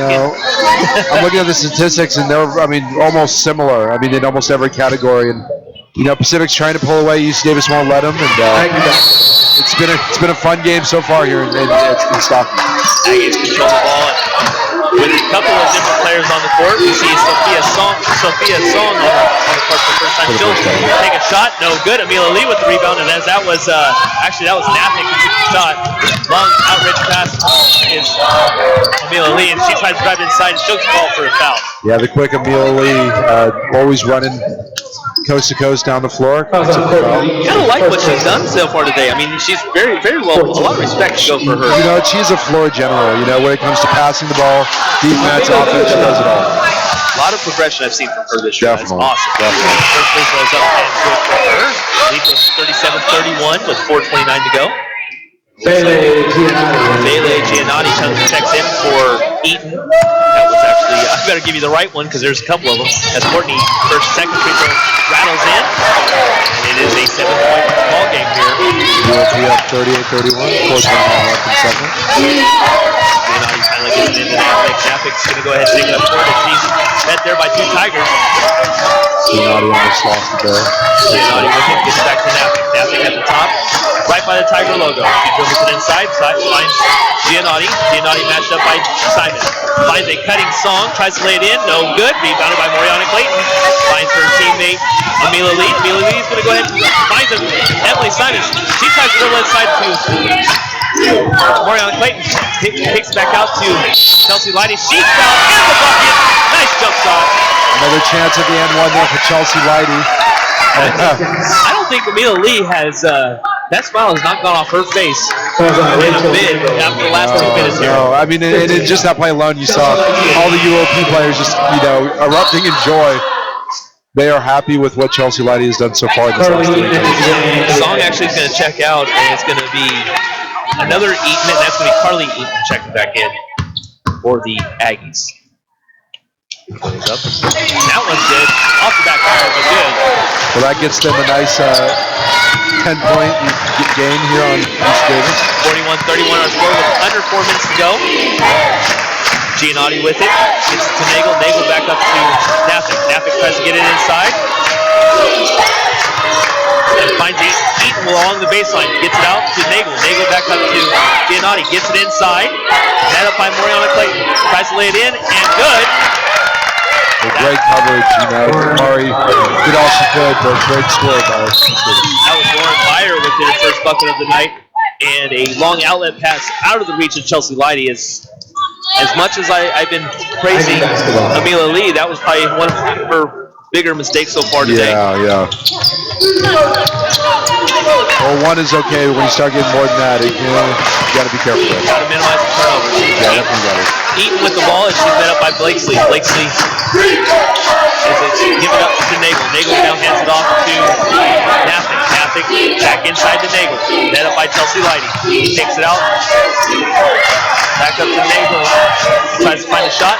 Not going to happen. She gets up to blocked by Emily Simons. Emily Simons on a breakaway. She tries to find anybody, kicks it up to Blakesley. Blakesley slows things down. Smart by the freshman. Emily Simons kind of hesitated there, wanted to shoot it, but decided to pass it instead. Dribbles inside, kicked out of bounds by the Aggies. It'll stay Tigers ball. Tigers substitution, Unique Coleman at this game. Unique Coleman. Tyler King and Janelle Grant checking back in with a plethora of Tiger players. Whole new group of UOP players. Gets to Amelia Lee on the corner for three, and good! Textbook basketball. Pass, the shot, the wide open look. Great shot by Miller. Nice give and go there by Moriana Clayton and Amelia Lee. Actually, Blakesley's going to check back in. I like this subbing in and out a lot. Keeps the legs fresh. Well, it disrupts any plan UC Davis had to guard a certain player. Giannotti with it, gives it up to Byer. Byer tries to find a player, gets it inside. That is Nagel. Nagel tries to dribble inside. She'll do a little hoop and scoop and loop. And it scores the bucket as they are now down by 9. Ball kind of rested there on the hoop, but somehow winning. Unique Coleman with it. She tries to dribble inside. Hands it off to Tyler King. Tyler King a little bit back and forth. Gives it to Amelia Lee. Finds Unique Coleman. Coleman dribbles it inside. Kicks it out to Tyler King for three. Off the side rim. No good. Rebounded around. And it's going to be a foul called. And And Moriana Clayton with a little bit of action afterwards. Mari a little eager to score here. And that's on Unique Coleman. Her first personal. With under 2 minutes to go, we'll see the Aggies go to the line to shoot 2. Actually, a timeout has been called, and we'll take one here. You're listening to the Game of the Week, Pacific Tiger Radio Network. Tigers leading the Aggies 44-35. Jeff Dominic along with John Mark Van Ness. We'll be right back. There's the Big Dipper over there, and there's the Little Dipper. Rub the balloon on your head like this, and then it'll stick to the wall. Brown shoes, brown belt. Black shoes, black belt. Pucker your lips, leave a little hole like this, blow out, and that's how you whistle. And that's why radios don't go near the bathtub. Get some glasses, you idiot! Remember, you're always teaching. Teach carefully. React with rage, and kids will learn it's okay to do the same. Keep your cool, and kids will do likewise. For a few quick pointers, visit actagainstviolence.org or call 877-ACT-WISE for a free brochure. Well, a cow pie really isn't a pie. Brought to you by MetLife Foundation, National Association for the Education of Young Children, and the Ad Council.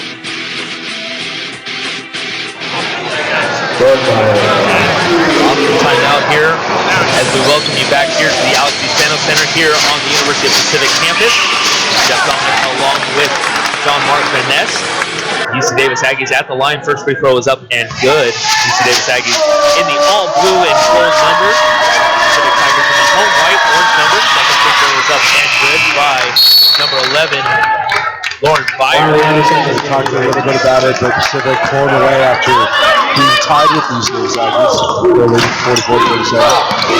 A lot of that credited to Whitey with 13 points. Amila Lee with it, hands it off to Jessica Blakely. Blakely back to Amila Lee. She's trying to go ahead and set up the offense. Dribbles off. Off dribble, tries to get along the baseline. Hands it off to Emily Simons. Back to Blakely at the top of the key for three. No good. Rebounded. Jump ball called. Jump ball called. It's going to go towards the Aggies.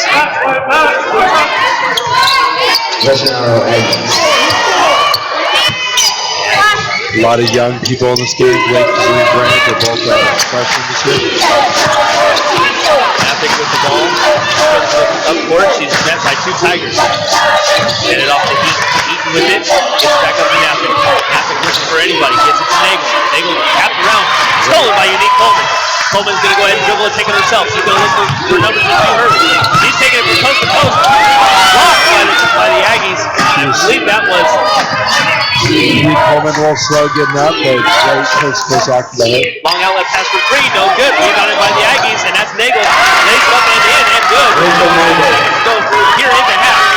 We'll go ahead and slow things down a little bit as Janelle Grant slowly gets back. 48 seconds left here in the second quarter. UOP leads 44-39. Basketball ball gets it. We'll go ahead and call her offense with 11 seconds on the shot clock. Gets the screen up the top at the top. Side, no good. It's going to be stolen by the Aggies. They're going to dribble it up court. Nagel with it. Looked at a three. Changed her mind. Looks for Giannotti.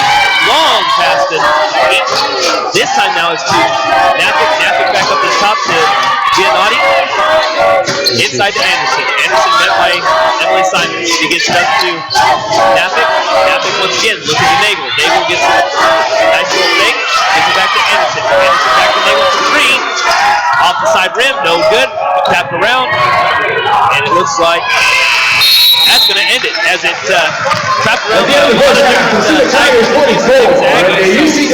At the 39. We are seeing it. Pacific Tigers leading 44-39. We will go ahead and step aside. Be prepared for the halftime show brought to you by the Gloria Tuesday Gloria. As you can hear her on Tuesdays from 5 p.m. to 6 p.m. We'll try back with the halftime show. Jeff Dominic along with John Mark Vanessa. Tigers leading 44-39 here on the Then fight it with a scrub brush and a hot soapy towel. Even in the neatest and tidiest homes, if there's so much as a crumb to eat or a drop to drink, household pests like bugs and mice will do all that they can to get it.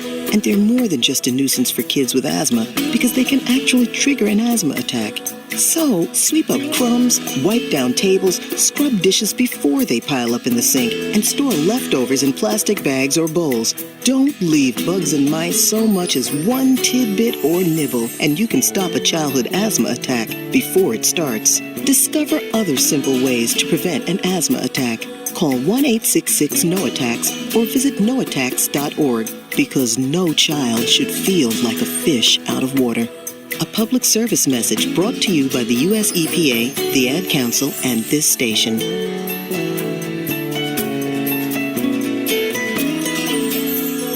Everybody needs clean water, especially Ariel the Little Mermaid and all her friends under the sea. Flounder, hurry up! And no matter where you live, what you do above the ocean affects all the living creatures below it. Scuttle, look what we found! Human stuff, huh? To keep our oceans clean, recycle and dispose of trash properly. Isn't it fantastic? To learn what you can do, go to keepoceansclean.org. This has been a message from Environmental Defense, the National Marine Sanctuary Foundation, NOAA, and the Ad Council.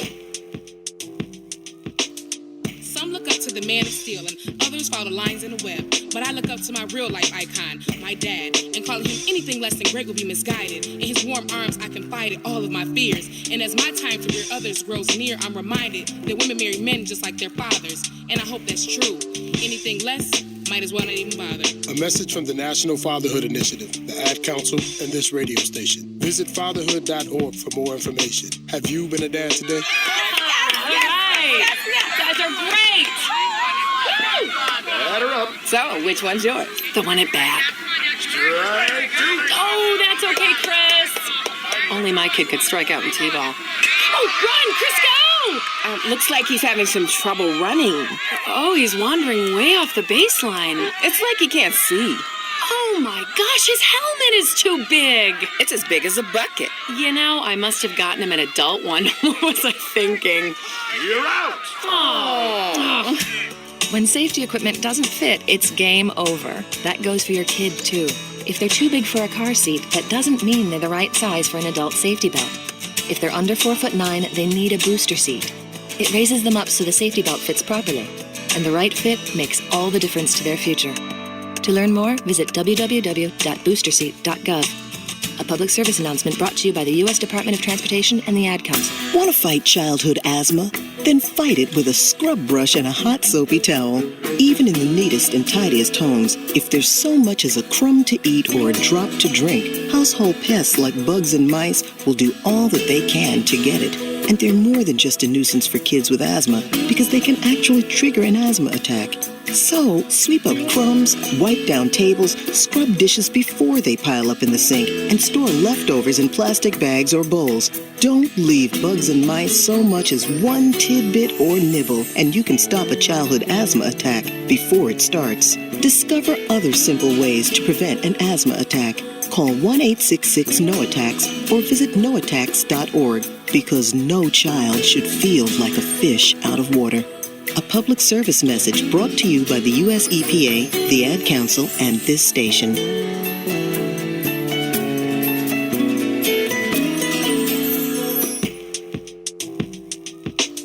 Some look up to the man of steel and others follow the lines in the web. But I look up to my real-life icon, my dad, and calling him anything less than great would be misguided. In his warm arms, I confided all of my fears. And as my time to rear others grows near, I'm reminded that women marry men just like their fathers. And I hope that's true. Anything less, might as well not even bother. A message from the National Fatherhood Initiative, the Ad Council, and this radio station. Visit fatherhood.org for more information. Have you been a dad today?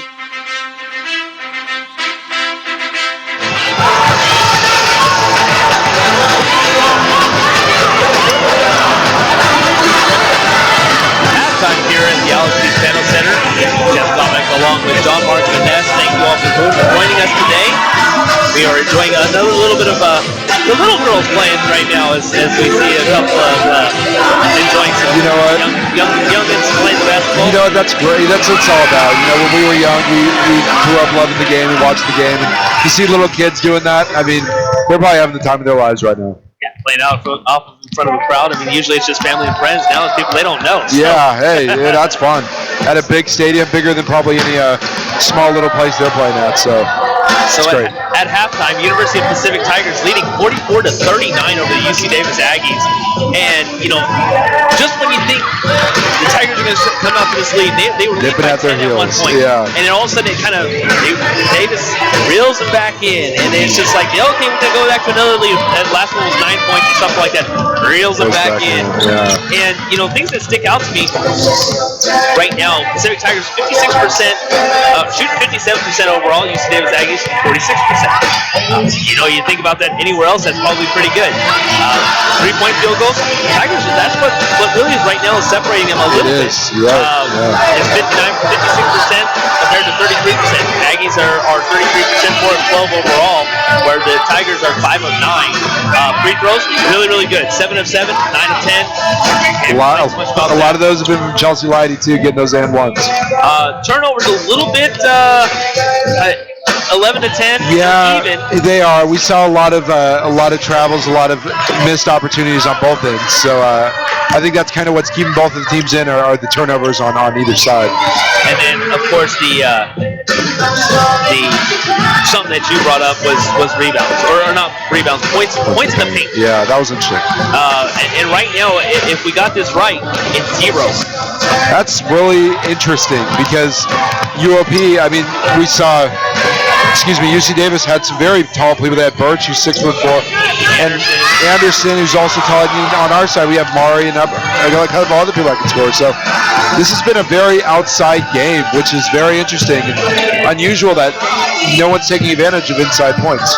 So Chelsea Lighty doing her thing. 13 points, one assist in total of 13 minutes.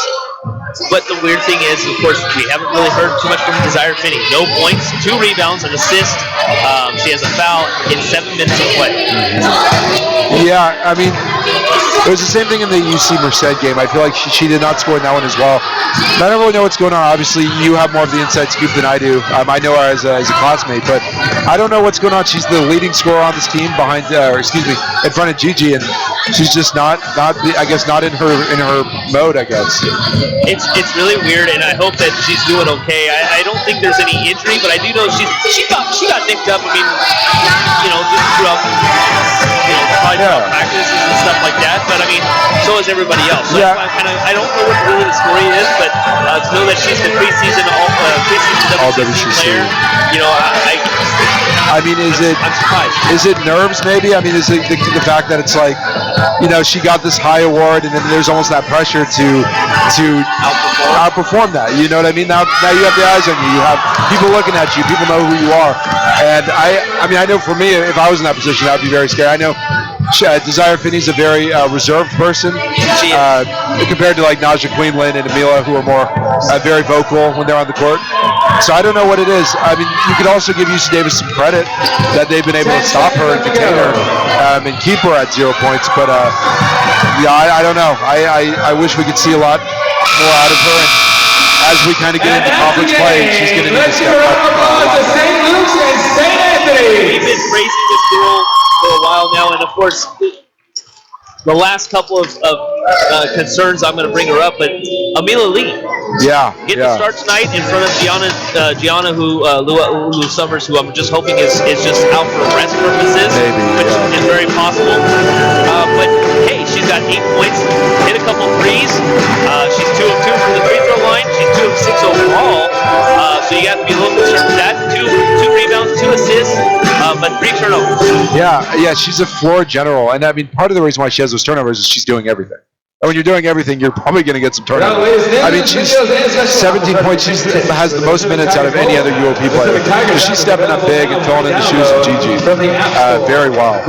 She's playing. She's trying to do everything, but at the same time, I think she's trying to do too much. And I kind of want to say that that's possibly what's going on in the locker room. Because those 2 turnovers can be affected by a little bit of fatigue. She's playing more minutes than everybody else. So she's probably getting in there. She's probably in there right now. And the coach is probably settling her down a little bit as we get ready for getting close to the second half here, so you can only assume that settle her down. Hey, you're playing a great game right now. Things are really going in your direction. You just got to be cautious.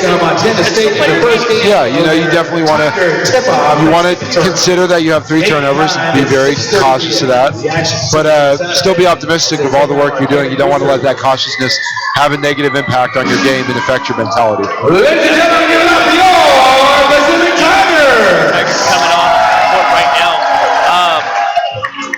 Tyler King has been your men's basketball team returns home players here lately. I think that Chelsea Lighty is probably the biggest one. 5 to 6. 3 on free throws. She's done pretty much all the scoring. Congratulations goes out to Captain Bishop. You won a 4-pack of tickets. Also hit a 3. She hit a huge 3. I really think it was probably one of the biggest 3s that we've seen her hit and Tigers hit, because at that time the Aggies just hit a 3, drawing the score back to 3 on its own, and she nails a 3, basically answering back, going, "Oh yeah, here, back to 6, try again." Right. I mean, we mentioned that before, is the back and forth effort of they scored a 3, then we scored a 3, then them, and then it's like Naja's like, I'm going to finish this right now, and she gets her first 3 and having herself a nice little game, 7 points, 3 of 3. Like you mentioned, plays only 9 minutes, but having herself a nice game. Emily Simon's also having a decent game, 5 points, couple, 1 rebound, 1 assist, a personal foul and a turnover, but she's played in 12 minutes of play. She's played very well, very respectful.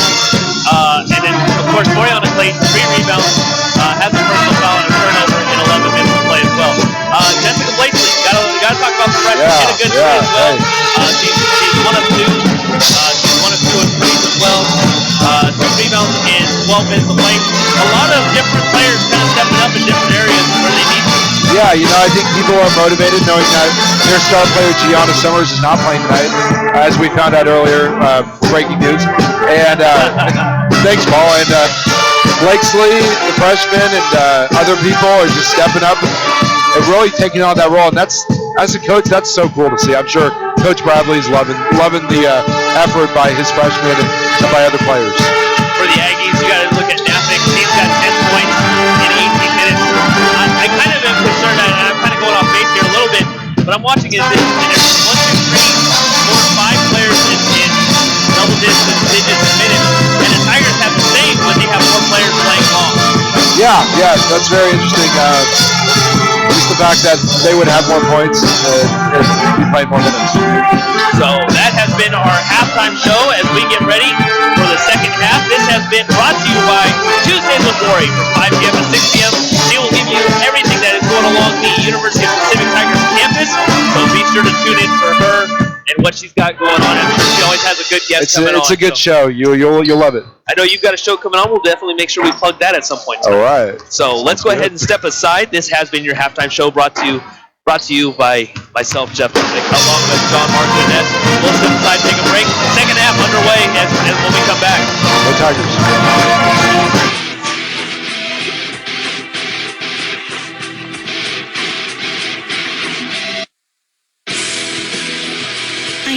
Being a college freshman is supposed to be tough, but let me tell you about my schedule this semester. All 18 credits. Every Monday, Wednesday, and Friday, I have American Lit at 8:05 a.m. And then I only have 15 minutes to get to my 9:15 Ethics and Value Theory class, all the way across campus. Then in the afternoon, Calculus 1. On Tuesdays and Thursdays, I have 2 lectures that go through lunch. Sociology of Families, then Intro to Microbiology. Pre-med. And finally, I have a double lab that ends around 9 p.m. Anyway, I just wanted to say thank you. If a kid will do whatever it takes to get through college, what will you do to send her there?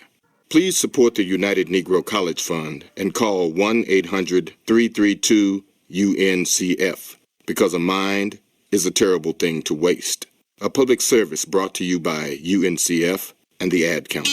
In 1805, Lewis and Clark described in their journals a country teeming with wildlife. Bison as far as the eye can see, rivers churning with fish. They wrote of scenes of endless beauty and of meeting more than 100 nations of American Indian whose lives were one with our environment. Now, imagine what Lewis and Clark and the American Indians they met would say if they walked the trail today. Would they be pleased? There are herds of homes where the buffalo once roamed. Or would they feel differently?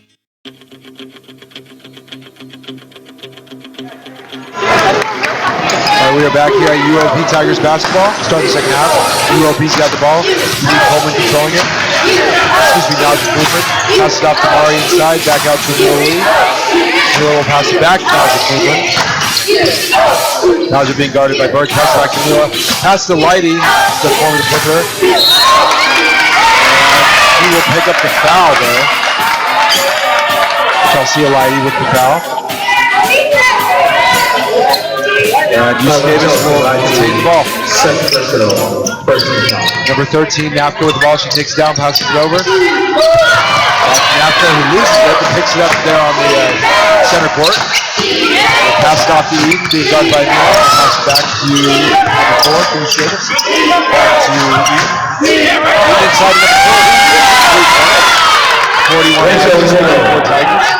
Nice shot there by number 4, Nagel. She's got 4 points. Amelia will take the ball. She passes off to Desire Finney. Desire will bring it in, drop it back out to Najee at the perimeter to Amelia Lee. Amelia will pass it back to Chelsea Lighty. Inside to Maury. Maury will drive and she will travel. I thought Maury would draw the foul, but they called travel down low. Great defense there by number 10, Gia Nadi. She's got 6 points. Great positioning by both players. That was also Birch, who actually was just kind of had her hands straight up in the air, didn't move, and allowed Moriana Clayton to try and get between them. You're right. Pass inside to Birch. Birch will back it in. Pass back out to Eden. Back into Birch, being guarded by Mari.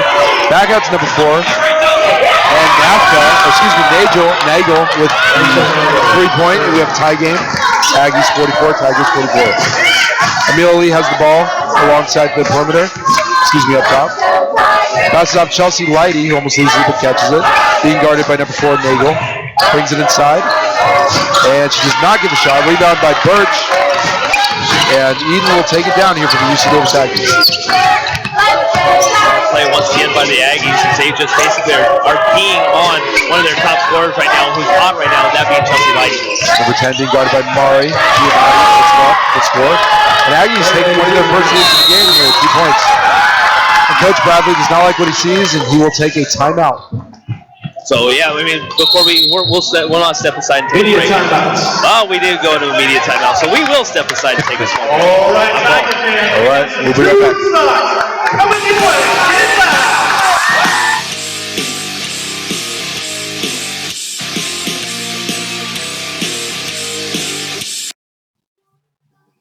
Hi, my name is Mariana Clayton, senior forward for the Pacific Tigers women's basketball team, inviting you to tune in to the Tiger Turkey Tip-Off on Pacific Tiger Radio Network 91.9 FM as we face the Montana State Bobcats on Friday, November 25th.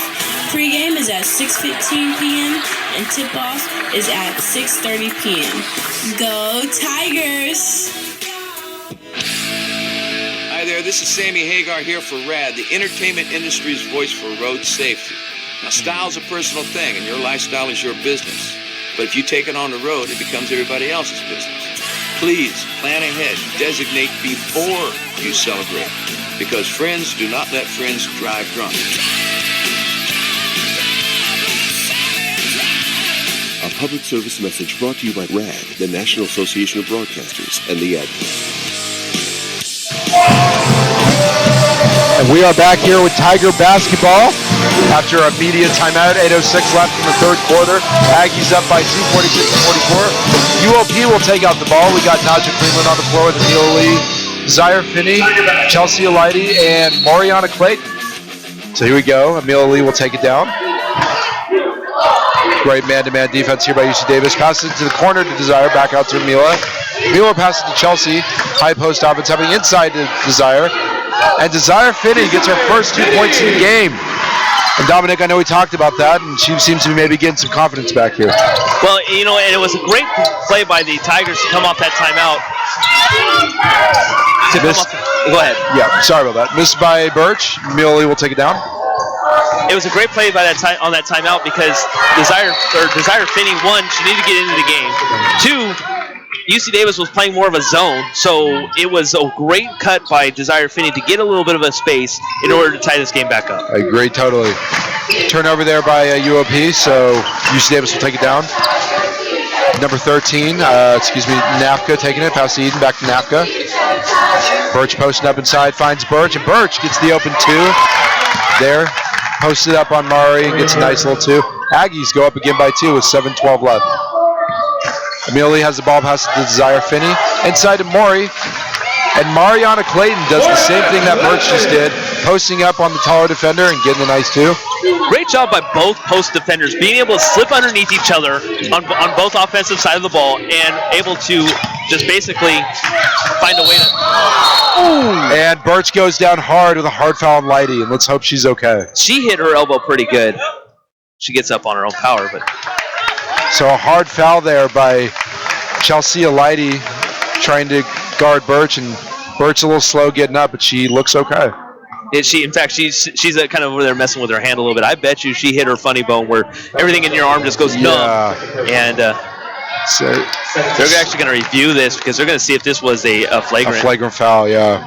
Well, Great hard foul there by Chelsea Leidy, and I don't think it was intentional, but it definitely didn't sound good if you're UC Davis. So great job by the referees to review that play. From my point of view, it looked like she had to hold the ball, but at the same time, I mean, the way that she was trying to go up, I mean, she just kind of took her feet out from under herself, and that's why she went down the way she did. I hope she's I really do. I hope she's okay. And of course, you hate to see that, regardless of who's playing. You hate to see a starter and one of your better inside players to go down like that. So great job. Great choice to review it. She looks okay. She's up. And I don't think there was any hard intentional foul, but a hard purpose foul. But you know what? It was a great heads-up play by number 10, Giannotti, Bele Giannotti, who was driving inside, saw she basically had 2 options. Either one, Moriana's had to commit some way, shape, or form, Moriana Clayton. Right. She committed towards the driving Giannotti, saw that they had an opportunity with Birch, and also a good heads-up play by Chelsea Leidy, who grabbed a hold of it and just basically wouldn't let her score. Yeah. What are you going to do? Yeah, make her earn it. I mean, that's how it goes. You stuff like that's going to happen, but great job by Chelsea Leidy to defend that. Looks like they're going to take her out of the game. Over, I see at the huddle, it's Mari Desire, Unique Coleman coming into the game, Amelie, and Naja Queenland. So trying to get an exact word, it sounds like all 3 referees are going to huddle up here right at center court.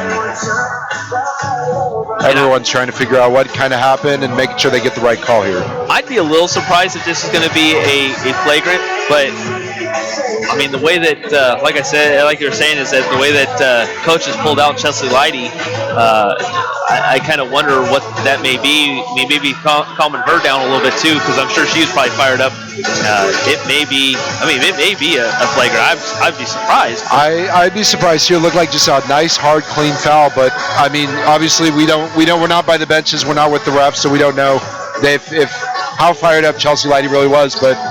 Maybe there's some indication by her being pulled out that it was a little more than I guess what meets the eye there. But both 2 referees and both coaches are there, and looks like trying to get the still definite word answer. But in the meantime, while that all happens, they are in the process of getting the players up to the line. So it looks like it's going to be a regular foul. Yeah, just a regular common foul. And Birch will go to try to earn 2. Birch sinks the first one, giving UC Davis the lead, 49-48. Mari and Naja will try to get the rebound here. And she will sink the second one. So UC Davis up by 50, has 50, and Pacific has 48 with 6:45 left in the third. Neil Lee has the ball, nice screen. Oh, and they're calling an illegal screen. I think that was on Mariana Clayton. I'm a little shocked on that. I thought Maury had her feet set, but apparently the referees did not like the way that she had it set. I mean, it was a bang play, but it looked like Maury had a better opportunity than I could see, and she's going to get called for another foul. Well, Maury not happy with that one. She just picks up her second foul of the game. Third foul of the game, though. She'll come out. Coming in is the senior, Segura, Ellie Lowe. the senior from Spain. Spaniard. A nice kick in there to number 4. Desire Finney comes down with the rebound. Amelia Lee will run it up court. She's been playing great this game. Tried to pass it in there to Segura, cut off by number 4, Nagel. The ball will go out of bounds and go back to Pacific. Tyler King and Janelle Grant come into the game for Desire and Naja, so fresh legs here on the floor for UOP. Tiger will regain possession. Amelia Lee passes it in back to Amelia Lee.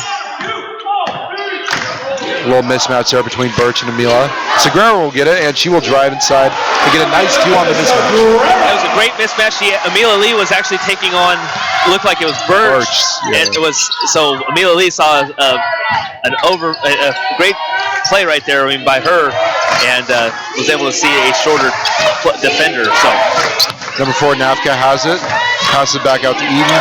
Inside to Birch. And they will call a foul. And that'll be on Birch, and it'll go the other way. Birch did a little bit of a chicken wing and pushed off on Ellie Lopez Segura. And if you ever notice it, when Naja Queenland and Desire Finney check out, or as they're checking in, it's usually King and Grant that are the ones checking in and out with them. It's interesting. They have like a sort of a rotation there, I guess, where they know who to sub in and out at different times. Naja will have the ball. She'll pass to Unique. Unique inside to Segura. Segura will try to drive inside and pass it, but it was picked off by a UC Davis defender. UC Davis outside to Eden. Eden will try a 3, and she will not get a Desire Finney with the rebound. The steal by Nagel. Nagel will have a sloppy pass there to Birch. And they're calling a foul on Desire Finney. Desire looks a little shaken up there. Both of them were going for the ball, and Desire basically kind of went a little bit low. Second personal. Desire not happy with that call. It's the second personal on Desire. And Birch will head back to the line to try to earn 2. Birch giving UOP all sorts of troubles here in the third quarter. She has 11. Well, this is something of note. I mean, you're going to be facing a lot of taller defenders and opposing players, and this is to see what the Tigers are made of.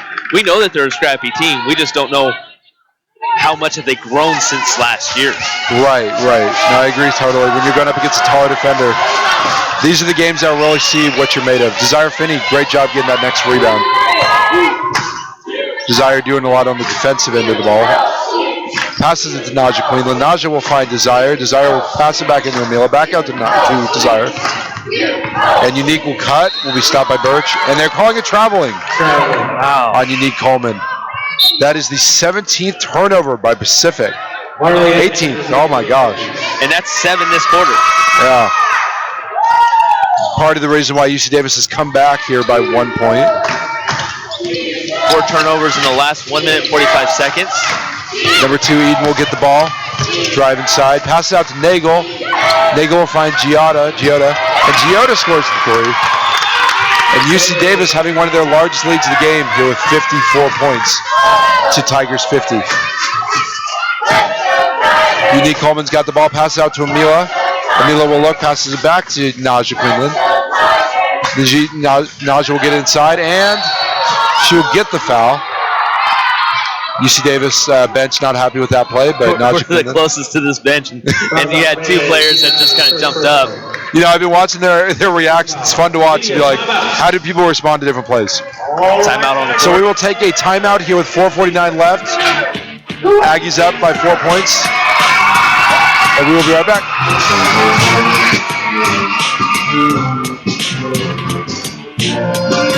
Hi, my name is Mariana Clayton, senior forward for the Pacific Tigers women's basketball team, inviting you to tune in to the Tiger Turkey Tip-Off on Pacific Tiger Radio Network 91.9 FM as we face the Montana State Bobcats on Friday, November 25th. Pre-game is at 6:15 p.m. and tip-off is at 6:30 p.m. Go Tigers!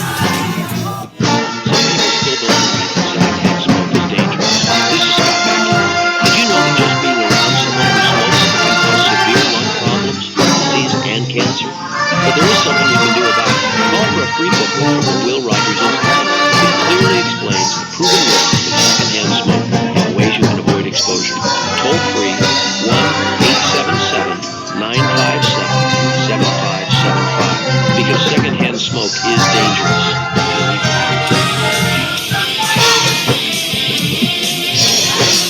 We are back here with Pacific Tiger basketball here with the first quarter of 4:49 left. Aggies lead your Pacific Tigers by 4 points, 54-50. See a little lineup change here. Naja Queenland, Jessica Blacksley, the freshman, as well as Unique Coleman, Amelia Lee, and Segura. Yeah, I mean, not a lot of players out here right now for their scoring, but definitely out there for their defense. So they're hoping that some of this defense will turn into. Naja Queenland, shoot 2. Naja Queenland will go to the line to try to earn 2. And she will get the first basket, giving Tigers a 1 more point advantage. Tigers 8 of 8 from the free throw line. Great free throw shooting by the UOP Tigers. And she will miss the second. I cannot believe I said that. I'm sorry.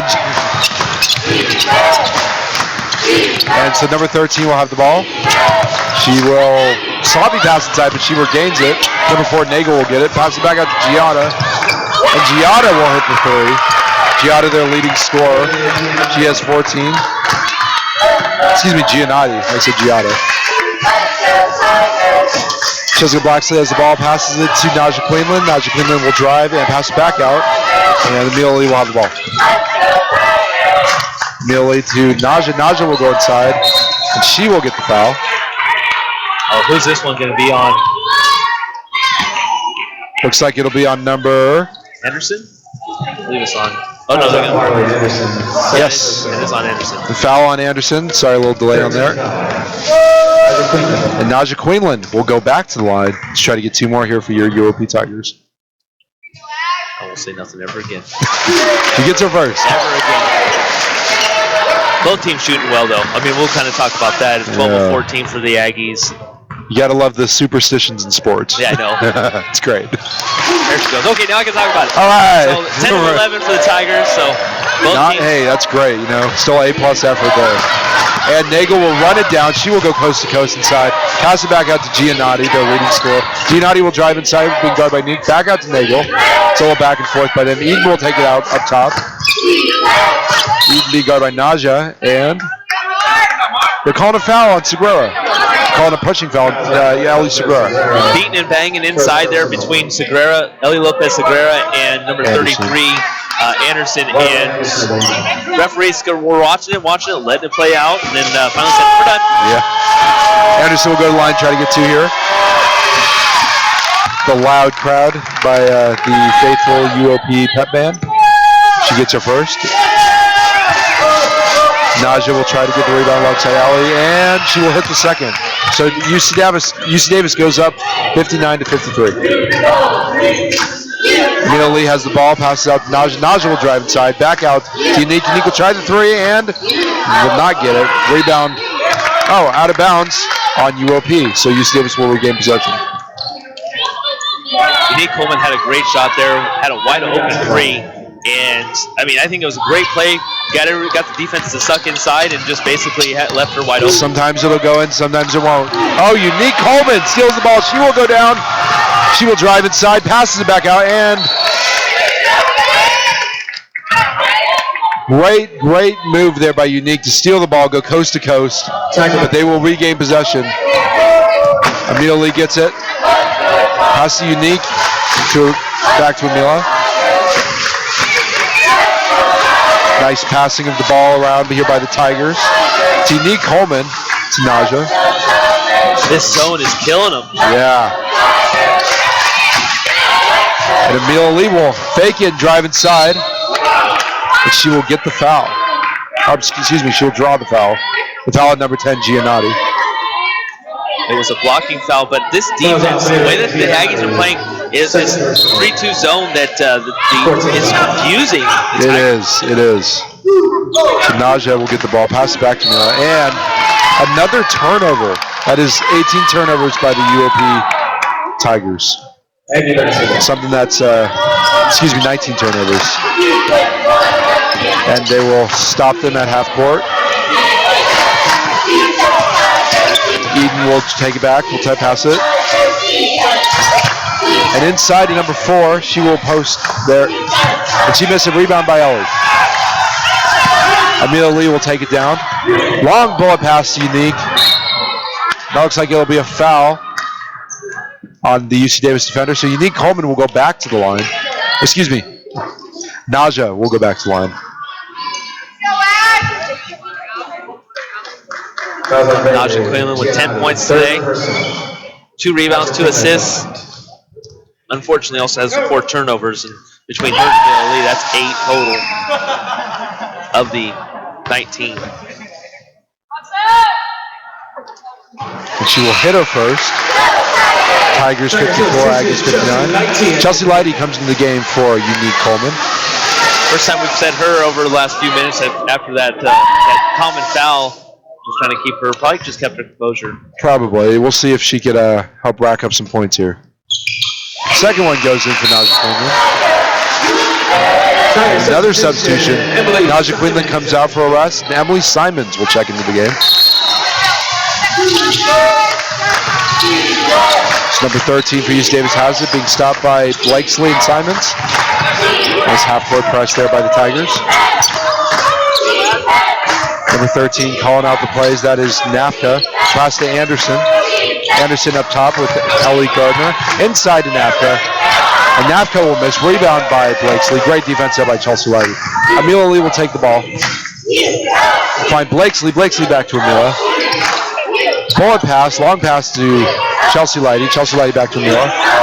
She will pass inside to Ellie. Ellie will try to square up and we'll find Leidy. Leidy will shoot the 3 and got it. Chelsea Leidy not losing a step from where she was in the first half. Great job having the UC Davis Aggies commit. They're playing the zone, and the Tigers are trying to figure it out, but they were able to make them commit, and with Ellie Lopez-Cabrera pulling inside, drawing the defense, nice outlet pass to Leidy. They are getting the hang of it here, 58-59. Anderson will take it inside on Ellie and score.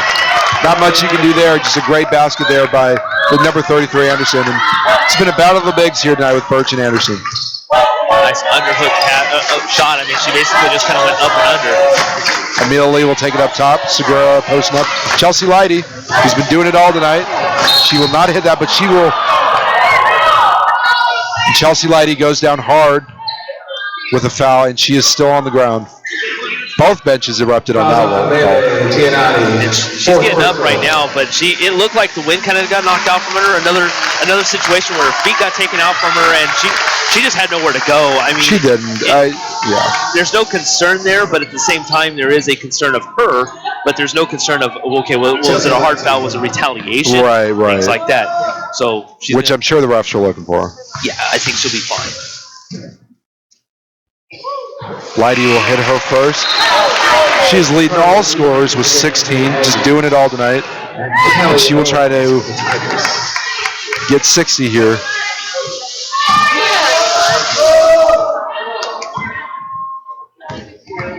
Leidy going for her second. She will connect with the second one. UOP Tigers 60, Aggies 61, 126 left in the third. We got a good ball game here.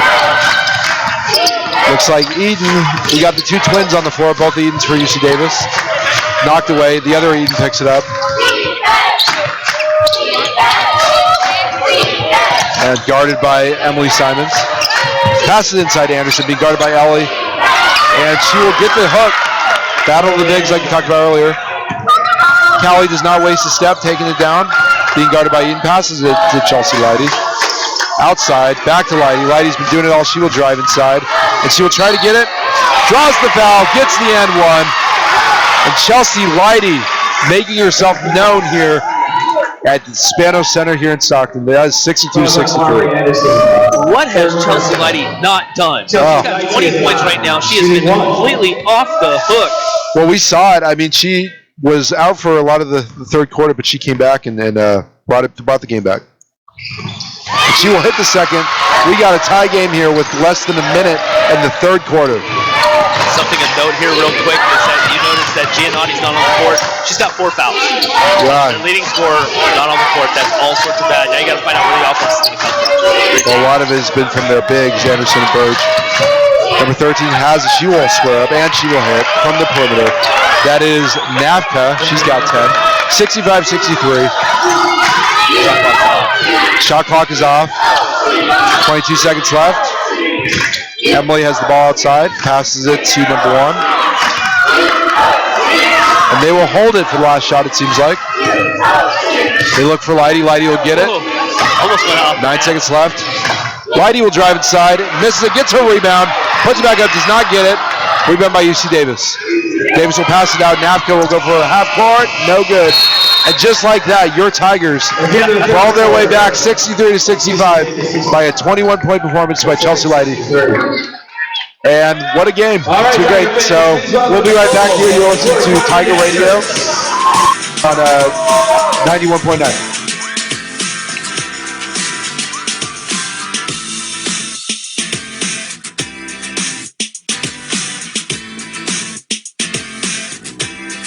Hi, my name is Mariana Clayton, senior forward for the Pacific Tiger women's basketball team, inviting you to tune in to the Tiger Turkey Tip-Off on Pacific Tiger Radio Network, 91.9 FM, as we face the Marquette Golden Eagles on Saturday, November 26th. Pre-game is at 3:15 p.m. and tip-off is at 3:30 p.m. Go Tigers! Some look up to the man of steel and others follow the lines in the web. But I look up to my real-life icon, my dad, and calling him anything less than great will be misguided. In his warm arms, I confided all of my fears. And as my time to rear others grows near, I'm reminded that women marry men just like their fathers. And I hope that's true. Anything less, might as well not even bother. A message from the National Fatherhood Initiative, the Ad Council, and this radio station. Visit fatherhood.org for more information. Have you been a dad today? Hi, my name is Mariana Clayton, senior forward for the Pacific Tigers women's basketball team, inviting you to tune in to the Tiger Turkey Tip-Off on Pacific Tiger Radio Network 91.9 FM as we face the Montana State Bobcats on Friday, November 25th. Pre-game is at 6:15 p.m. and tip-off is at 6:30 p.m. Go Tigers! We are back here for fourth quarter action. Your Tigers 63 at UC Davis 65. They came back in that third quarter. Anderson will take it down. Your starting lineup: Leidy, Simons, Callie Owens, Ellie Segura, and Blakesley. UC Davis has the ball in their blue and yellow jersey. Anderson inside, passes it back out to Birch. And Birch will not get the foul call, but rebound there by UOP. We got two bigs in the game. What do you think about that? UC Davis put two of their big players out there. Well, it's interesting because you basically have a smaller lineup for the Tigers, other than Ellie Lopez-Segura, who's beating and banging with Anderson or Birch, and you watch Callie Owens just trying to basically man up against Birch, and now we see it's a little bit different now. You got Blakesley on it, but still. Yeah, some merce matches there. Birch will take it inside. Will shoot, and she will not get it. Rebound there. Great rebound by Emily Simons. Pass to Callie. Callie will drive. She will stop alongside the baseline. Pass to Blakesley. Blakesley being guarded by Eden. Emily will decide not to go for the three. Take it inside and blocked there by Birch. Gets the rebound. Leidy takes it back up top to Callie Owens. Callie will drive and she will hit. And UOP has tied this game at 65. Fourth quarter, 9 minutes left. We were curious on who was going to be basically controlling the ball if Amelia Lee sat down, and we found out our answer, and that's Callie Owens. Callie Owens has done a great job so far. Great job by the freshman. She has 4. Outside the UC Davis has it. Being guarded by Ellie. A little more of a high post game for them. Long pass to Eden. Eden will try the shot and not get it. Great defense there by Nafka. And Ellie.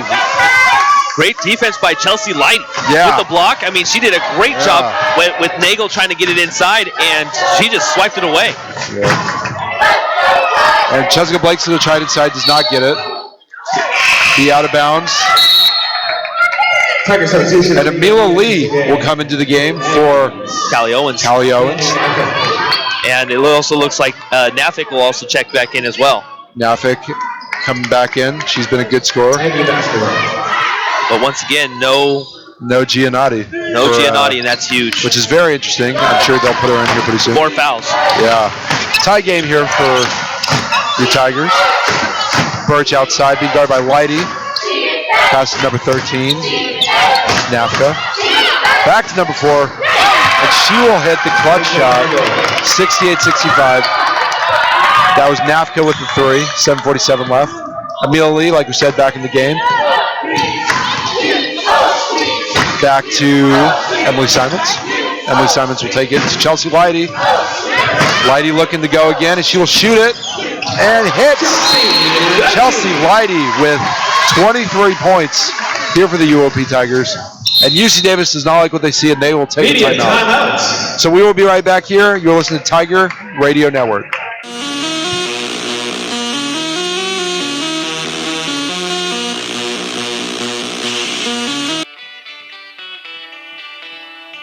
How can we help prepare our kids for the future? Hi, this is Roger McGuinn. These days, our children face challenges unimaginable to us only a generation ago. We adults need to help our kids find something in school that really sparks their interest and keeps them involved. If that something happens to be music, the child will benefit in so many ways. Playing music in school is a great way to make friends. Studies are showing that kids involved in music are less likely to get into trouble. And kids who studied music find science and math easier to grasp. They tend to score higher on SATs. It has something to do with something called spatial IQ. So get your kids involved with school music. It's a great way to help prepare them for life. A PSA brought to you by MENC, the National Association for Music Education, and the National Anthem Project, the campaign to restore America's voice through music education. Music, part of a sound education. Welcome back to Tiger Radio. Myself, John Mark, alongside Jeff Dominic. Great game so far. Aggie 68, Pacific Tigers 67, with 7:32 left in the fourth quarter. Man, I'll tell you what, right now, 68, 67, and what hasn't Chelsea Leidy done? But she's been off the hook for the Tigers, and then, of course, you got, you've got 4 players in double digits. That's Nagel, Nafik, Birch, and Anderson. The 2 bigs are definitely been a problem for the Tigers tonight. Well, when she came back in the game, it really changed. In the third quarter, that really changed things for the Pacific Tigers. So, a little full court press here by UOP. Desire Finney back into the game. Number 13 will take the ball, passes it out to Eden. Eden being guarded by Mila inside to Nafka alongside the perimeter. She will drive. Nafka will get the 2, putting Aggies up by 3, 76-7. Leidy, Desire Finney wasting no time, goes inside. And she will get the shot. Desire Finney making it 69-70, and she gets her 4 points of the game. Better watch out for her. If she goes off, she's going to go off. If she gets hot, she gets going, it'll be a bad night for UC Davis. Nafka being guarded. Birch will take it. Birch will drive down low. And she will get the shot. A little mismatch there between Emily Simons and Birch. It's going to be a mismatch every time. But Emily Simons is such a scrappy player. I wouldn't ever count her out in a fight. Birch with 14 for the Aggies. Blakesley has the ball, passes it to Simons, back to Desire Finney. Finney inside low to Segura. Segura being guarded by Anderson. And she will not get the shot. Great defense by Anderson. Anderson gets the rebound. And Eden taking it up here for the UC Davis Aggies. Inside to Birch. Great defense by Desire. Could not get a hand on it. Back outside to Nafka. Really a high post game here by their bigs. Anderson taking it up top. Great defense here by UOP. Birch, and an open Anderson. Birch had 2 defenders on, and Anderson took advantage of it. Nice jump shot with no one defending her, but with 5 seconds left on the shot clock. She had to rush a shot a little bit. She had to feel a little bit pressure of that, but great shot by her. Desire Finney will go inside, passes out to Segura. Segura gets a nice 2. Great eyes there by Finney. Not taking the shot, but finding an open Segura. That's what she needs to do. Taking over a game doesn't necessarily mean you're going to score 25 points. It means that you're going to go ahead and find the open player, play smart basketball, and it's going to be, it's awesome that she's able to do stuff like that, and that's what I'm talking about. If she takes over a game, watch out for Desire Finney, because she can. It's doing the little things on defense, not just offense, that matter. So 30-second timeout called by the UC Davis Aggies, so we'll stay right here and talk a little bit about this game, and it's a little bit of a tale of 2 halves. Pacific Tigers still shooting 57%, 52% for the Aggies. No team is quite going away. Both teams are staying at it. When one team goes ahead, the other one comes back. And we're looking at the stats right now. It almost looks like a virtual game. If I looked at just the stats, you think it's tied. Both teams just play excellent basketball. The only thing that I'm pretty scared about is the turnovers. 20-12. That's why they're down. That's what's killing them, is those turnovers. They gotta limit those, and especially in this last 5 5 minutes of the game. So we are back here after the timeout. Mariana checks back in alongside Chelsea Leidy and Naja Queenlan. So we're kind of going back to what looks like our starting 5. It is our starting 5. Yeah. Thank you, basketball. And also Giannotti's back. Good thing to know, Giannotti coming back inside. Being guarded by Leidy, so 2 stars guarding each other. Great defense here. Mari up top, guarding Anderson. Inside to Birch, being guarded by Naja. And Birch with the long range. I mean, she is just doing everything for the Aggies tonight. And Desire Finney with the nice drive. Talked about her a little bit. She's gaining some of that confidence. She has 6. I think all those points being scored here in the fourth quarter. It's great to answer back, but you got to make some stops now. What are you going to do, Tigers? What are you going to stop? Great. How are you going to stop Anderson? And you just said it, right there, Anderson just scored. Mari and some of those other bigs need to slow the big players down. Emil Lee will go inside. She'll be stopped right there with a foul. Looks like there'll be a foul on number 13. That is Nafik. That's only her second. Great job by Amila drawing that foul. And Janelle Grant, Tyler King coming back in. Tyler King, a good 3 shooter. If you want to rack up some points, good that they have her in. So inside, back out to Amila. Amila will drive inside, gets blocked by Anderson. I mean, it is just a wall with those 2 guards. Amila kind of found a mismatch there. Nafka will drive, will be met. And Anderson. Oh, good rebound there by number 4, Tyler. Pass to Amila. And the Tigers wasting no time as they run it back up court. And it'll be touched by Leidy. There was a pass there. Leidy touched it, and UC Davis will get that. Desire Finney coming back inside as long as Naja Queenlan. Coming out is Tyler King. A little miscommunication. I mean, you had 2 players in the same area. Tyler King and Chelsea Leidy both sitting right there. Chelsea Leidy thought it was for her, didn't realize that King was right behind her. Birch will drive. Mari will try to stop her. And no good. What a mismatch here. I mean, tallest player out there, Birch, and she's got 18. Desire Finney saves the ball, passes it back out to Naja Queenlan. Someone's got to step up here and score. And there'll be a foul call on Mariana. Both teams once again beating and banging. I mean, she's feeling like she's getting a little bit pushed inside and wanting a little bit more behind it. And Clayton in foul trouble comes out with 4. And that's a huge loss right there for them, for the Tigers. Get a big body in there against Birch and Anderson. Number 2 will take it down. She'll be met by Amila. Passes it to number 13. Number 13 with a nice look and fouled by Chelsea Leidy. And Chelsea Leidy just reaching over on the top, and she just basically hit her on the right elbow. So we'll see number 13 Nafik on the line. Yeah. Sorry, I was at a loss of words there for a minute. No problem. No problem. Number 13 Nafka will go for 2. She will get the first. Lead balloons out to 81-73 at this point with 3:37 to go. It's going to take some scoring here by your stars, Desire and Leidy.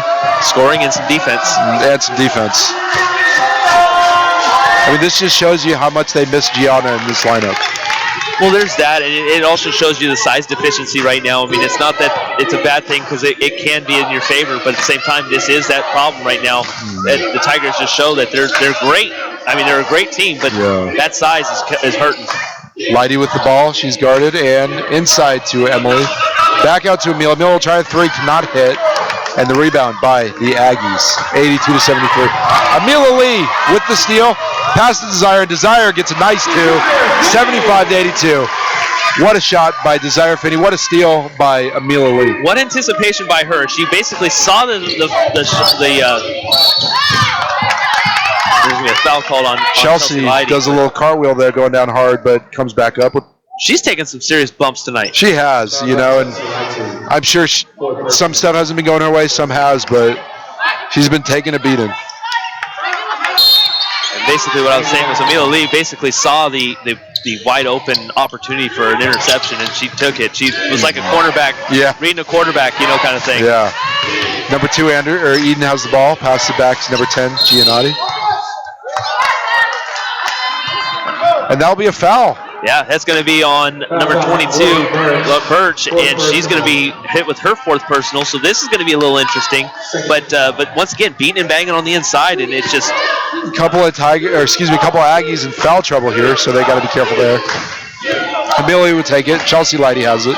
Back to Amelia up top. Finds Desire Finney, and Desire will try a 3 and not get it. Rebound taken inside by Naja Quinlan. And UC Davis comes up with the ball. We have jump ball called. We have a jump ball to Chelsea Lighty going down hard, playing aggressive. But that'll be a jump ball. There's no denying what she's been able to do tonight. I mean, yeah, we can talk about the points, but I think that the things that we're only able to say, but unfortunately not able to show you, is that the way that she's basically played defensively as well. She's been all over this court. I mean, she's been an offensive player. And they are calling a defensive foul. Naja Quinlan trying to run in there for the layup and basically cut inside. Naja Quinlan will try to earn 2 right here and cut this lead down. Or cuts it. Yeah, it was on Nagel, her 2nd personal, and I mean, smart play by Quinlan. That's how she's been able to get to the line tonight, or to get her points is on the line. Naja hits her first, 76-82 with 2:27 left in the 4th. Give her 13 points tonight. Jessica Blakesley coming in, Lighty taking a little rest. If there's someone that's going to need a much needed trip to the bath or to the tub, it's going to be her. Yeah, I agreed. And Naja Quinlan will hit her second, 77-82. And we still very much have a ball game here at AG Spano Center. Eden wastes no time running it down, passes it out to Giannotti. I haven't really said her name very much, but I know she's been in the foul trouble, so it's kind of hurt her a little bit. Yeah. And as I say that, cutting Giannotti. So many superstitions in sports, but Giannotti gets that too right there. We might be hearing about that on Tuesdays with Mari. Yes. Hopefully. Well, I won't be there for this one. This is the first one I'll miss, actually. Okay. And number 5, Emily Simons will hit that one. 79 Tigers, 84 Aggies, 151. We need some defensive stops here. Giannotti takes it down, being guarded heavily by Naja Quinlan. Amila Lee guarding Eden.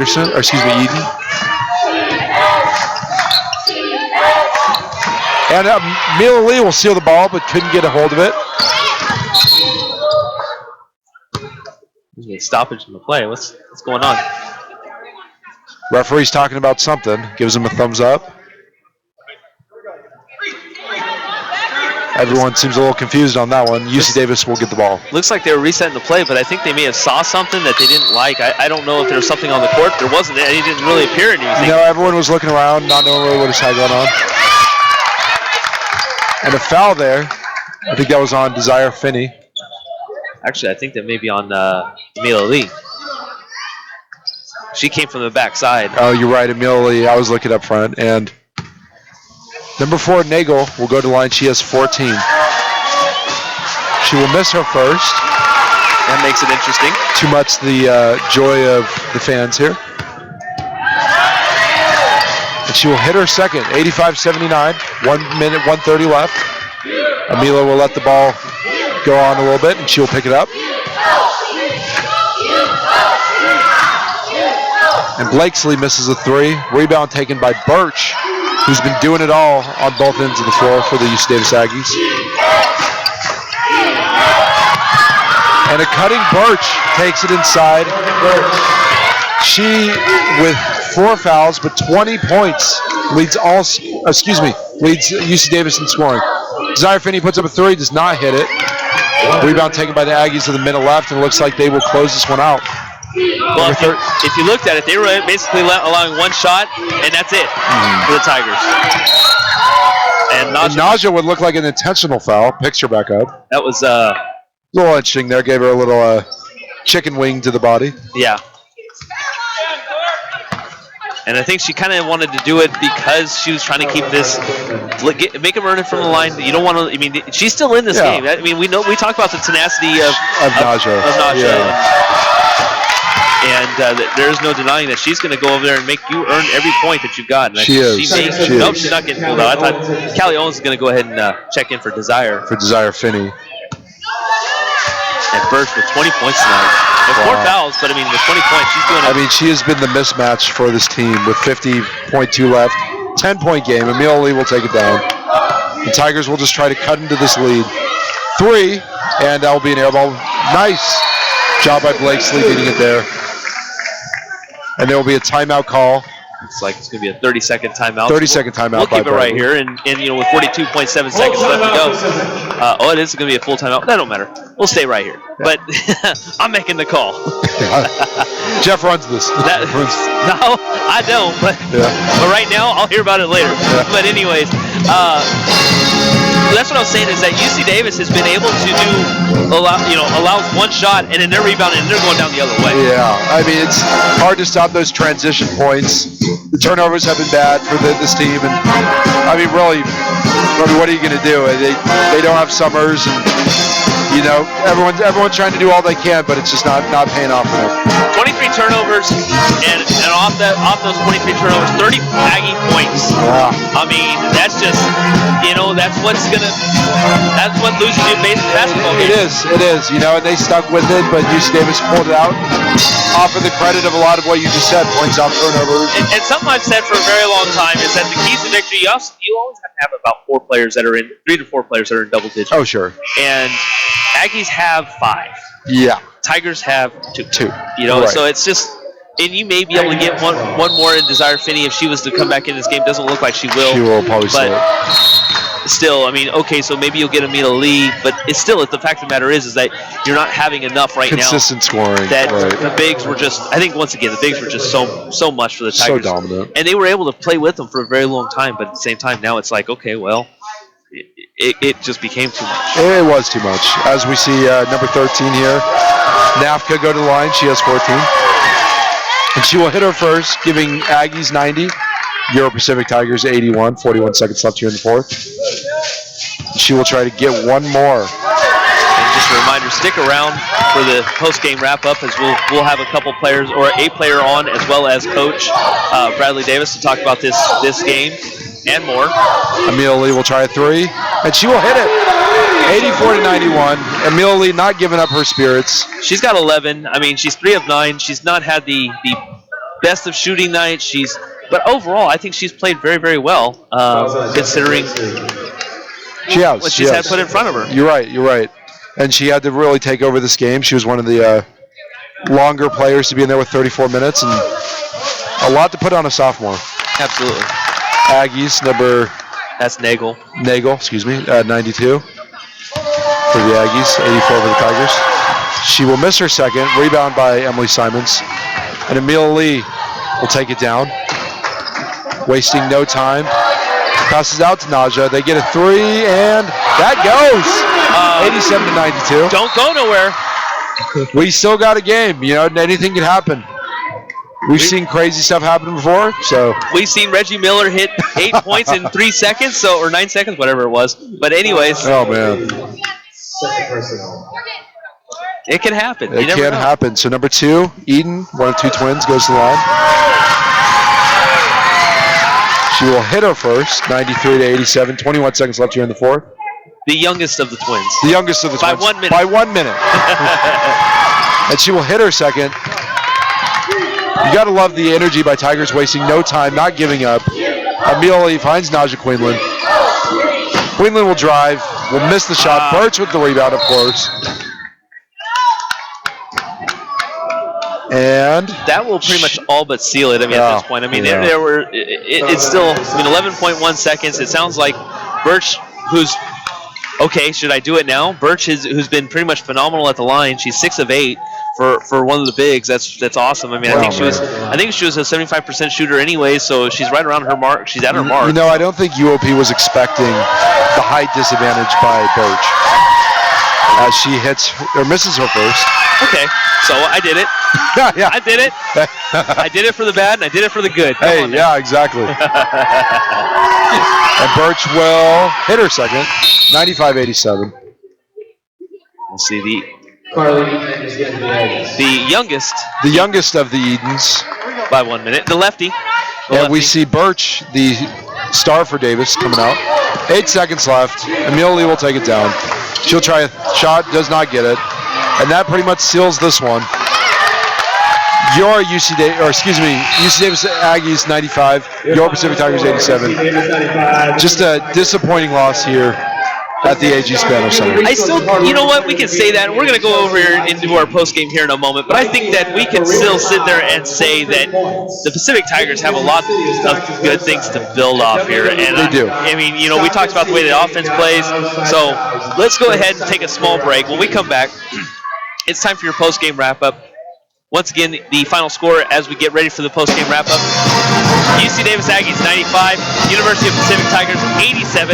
We'll be right back with the post-game wrap-up here on the Pacific Tiger Radio Network 91.9, the game of the week. We'll be right back.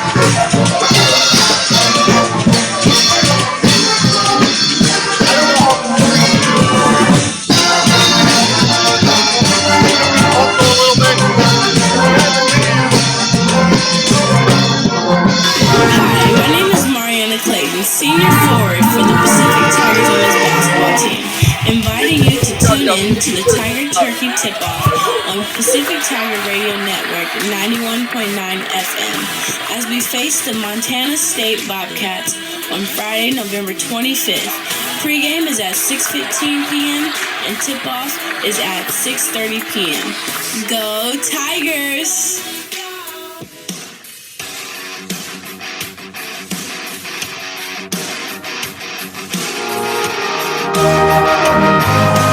Welcome back to the Alex G. Spano Center here as we are in our post-game wrap-up, and we have Chelsea Leidy joining us.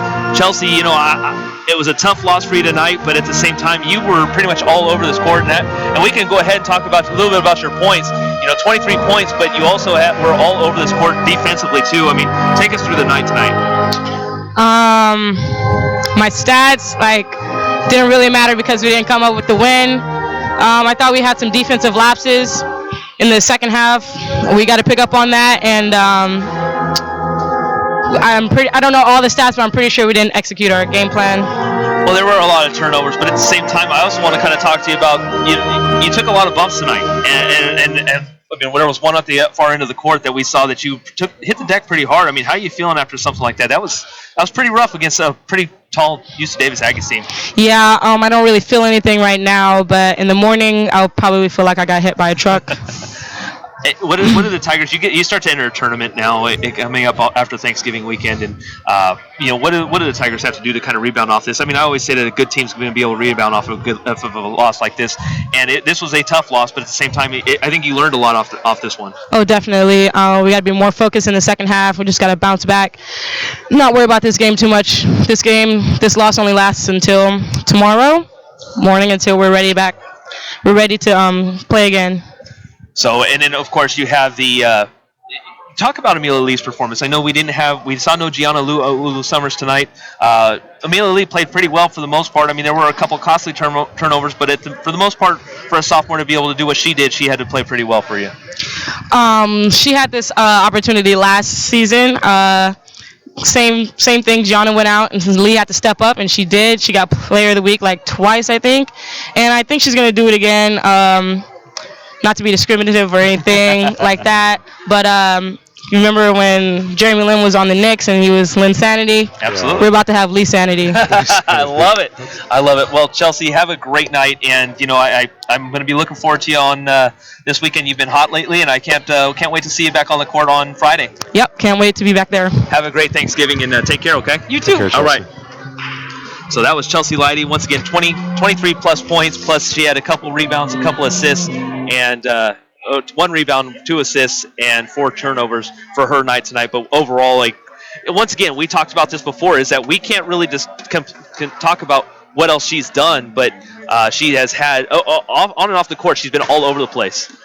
Yeah, she totally has. And, I mean, something interesting that I thought she said is, her stats don't matter. It's about the team, and that's just so true. And that shows just how close these girls are and how much they want to win. And hopefully, like she said, they can get over this tomorrow and pull out a next victory. Power Cats in the house, baby. All right. Cheering everyone up after a bad loss. Thank you, Power Cat. That's right. Thank you. All right, thumbs up. So it's all right, Power Cat. We're going to be back on. You going to be back on Friday? No, you going home for Thanksgiving? Bummer. Ah, bummer. So we'll give Coach Bradley Davis, University of Pacific Tigers head coach.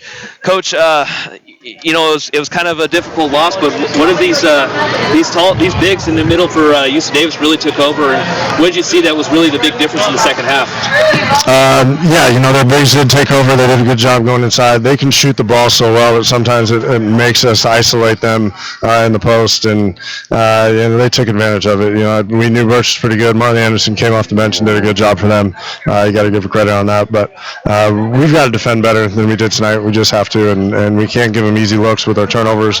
Those are really the two big factors. I thought offensively we moved the ball pretty well, and we had a number of assists, and we shot it well. So we've got to fix some things defensively. Talk about a little bit about this team. I mean, another 80-point plus game from your team, and I mean, it's starting to seem to be the trend that this team can run with a lot of other teams, and this could be very scary for any opposing team. Yeah, if we can figure some things out on the defensive end, I think we can be scary. If we rebound as a team like we did, that's even better, because we need to keep teams to just one shot and done. Too many second chance opportunities, even if they make them or not, it just doesn't. It keeps us out of rhythm. Pacific Tigers they're an undersized team, especially in a night like tonight. But what are some of the biggest things that you can actually take away from something like this? Because we've seen this last year against BYU, teams that have just bigger middles, and they're able to, what are some of the things that the Tigers have to do in order to control some of the bigger teams? We need to do a better job. We know we're undersized inside, so we need to do a better job of pressuring the perimeter and keeping the inside players a little bit off balance. And so part of that's on us as a coaching staff to figure that out, and part of that's just defensively locking in on your players a little bit better than we're doing. Gianna Ulu Summers not in here tonight, and obviously it was a big difference in this team. But Amelia Lee, another time that we've been able to see her take a start, and she stepped up pretty well for the most part. Had 11 points, a couple assists, 4 turnovers, or a few turnovers. But overall, for a point guard at a sophomore level, you have to be pleasantly surprised with her. Yeah, I'll be honest, I'm not surprised. She does it all day, every day in practice. We have faith in her and we rely on her. She didn't shoot the ball tremendously well, from 2-point, but she did do a good job of keeping us under control for the most part. And yeah, like you said, missing Gianna's that's a big player to miss, especially the way she's been playing of late. But we do have faith in Amelia to keep us on the right track. Tiger Turkey tip-off coming up on Friday against Montana State. Tigers have a little bit of time to bounce back, but at the same time, like I talked to Chelsea, she basically said, "I'll live with this one for tonight, but tomorrow morning is a new day." And so Montana State, after Thanksgiving, I know everyone's going to be a little tired. How are the Tigers going to be able to run with an 80-point win? With the 80 points like they've been doing. I don't think we'll be tired. I think we could use a little bit of a breather in terms of on the legs more than the wind. But get off the legs for a little bit tomorrow and get back to work. And I think the coaches will definitely get back to getting film on Montana State, and some of us will watch Marquette, but we'll focus on Montana State first and see what we can do. It's going to be a good tournament. There's three good teams coming in here in Santa Clara, Marquette, and Montana State, so it's going to be tough both nights. Well, Coach, we will be here as well, and thank you very much. Have a great Turkey Day, and hopefully to you and your family, hopefully everyone has a safe holiday. Likewise. Happy Thanksgiving to you guys. All right, take care. Coach Bradley Davis, head coach for the University of Pacific Tigers. Thank you very much. As he's going to go ahead and take a trip back down to the locker rooms and talk to his team after this tough loss. And so we 95-87, and I think Coach and Chelsea both nailed it right on the head. I think the bigs were a little much. I think they learned a lot, but I think it makes it's going to be an interesting locker room tonight, and it's going to make an interesting game over the next 2 games. Yeah, Tiger Turkey tip-off. Yeah, and that's the beauty of the games that's the beauty of games like these. These are early games where you learn. Really much of their scoring came, I'm talking about UC Davis, scoring came from their 2 bigs, Birch and Anderson. And these are games that you learn, you grow, and like Chelsea Lighty said, you move on. Tomorrow's a new day. And you try to take what you can and do better against Montana State. And it's a process. It's game by game, day by day. You learn, you grow, and hopefully the sting of this game doesn't stick around too long. Well, once again, the final score for the final time the UC Davis Aggies come away with the victory. They move to 3-0 on the season, while the University of Pacific Tigers fall to 2-2 with an 95 to 87 loss. For the entire crew over there in the communications department, want to thank them very much. I know they've worked hard, and it's 9 o'clock at night, so I know they're probably ready to go home, do a little studying, or getting ready for their own trip back home. Because I know Chris Lopez is going back to San Jose. So have a safe trip, man. Looking forward to you coming back and be ready for some Tiger basketball. For Mark Itliong, who was in the booth, and now he's back over here to my left like he normally is on a regular basis. It's gonna stink. We're not gonna have the regular 209 Sports Talk this week, so we'll be all right though, right? Cool. Now, John Mark, before I let you go, I know you have a show coming up. Go ahead and plug away for a second. Oh, actually, don't really have a show coming up. What? But I know I'd like to start one. I'd love to start one. I've talked to. I feel bad. No, it's fine. I know you mentioned earlier. I was like, do you know something I don't? I would love to start a show here pretty soon. Where are you looking to start? I don't know. I'll have to figure it out. I'm talking to one of my professors about it, Graham Carpenter. I don't know if everyone knows who that is, but who runs a lot of KPAC radio and not KPAC, Tiger Radio. That's all right. But yeah, we'll see what happens in the future. I'd love to start a show, and we'll see what happens there. For sure, man. Well, keep you connected. For John Mark Vanessa. Yeah. Vanessa, you got it. You John got Mark Vanessa. I was like, oh my goodness, it's been a long Make night, up a man. name, act like you know it. Yeah. For Billy Bob Thornton and all those other guys. Right. No, for John Mark Vanessa, the entire athletic department for the University of Pacific Tigers, I'm Jeff Dominic saying thank you very much. Have a great night. We will be back on Friday at 6:30 for University of Pacific basketball as they'll take on Montana State. So we'll be looking forward to that. Mr. Mark Itliong will be joining me for that one. What's that? Oh, I've got it. Man. You see what I have to deal with on a regular basis? Man. Cowboys fan over here, bro. Come on. Yeah. Cowboys fan over here. For the entire Pacific Tiger Athletic Department, I'm Jeff Dominic saying thank you very much. We'll be back on Friday for the Montana State game. And once again, happy Thanksgiving to everybody. Have a safe Turkey Day, and we will talk to you then. Have a good night, everyone.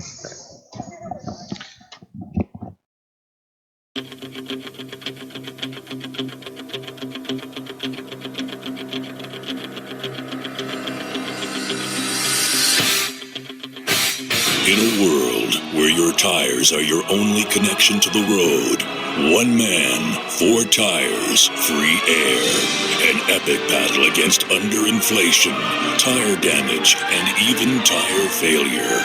In the ultimate fight for properly inflated tires, the warrior gives his heart, his soul, to keep those he loves safe on the road.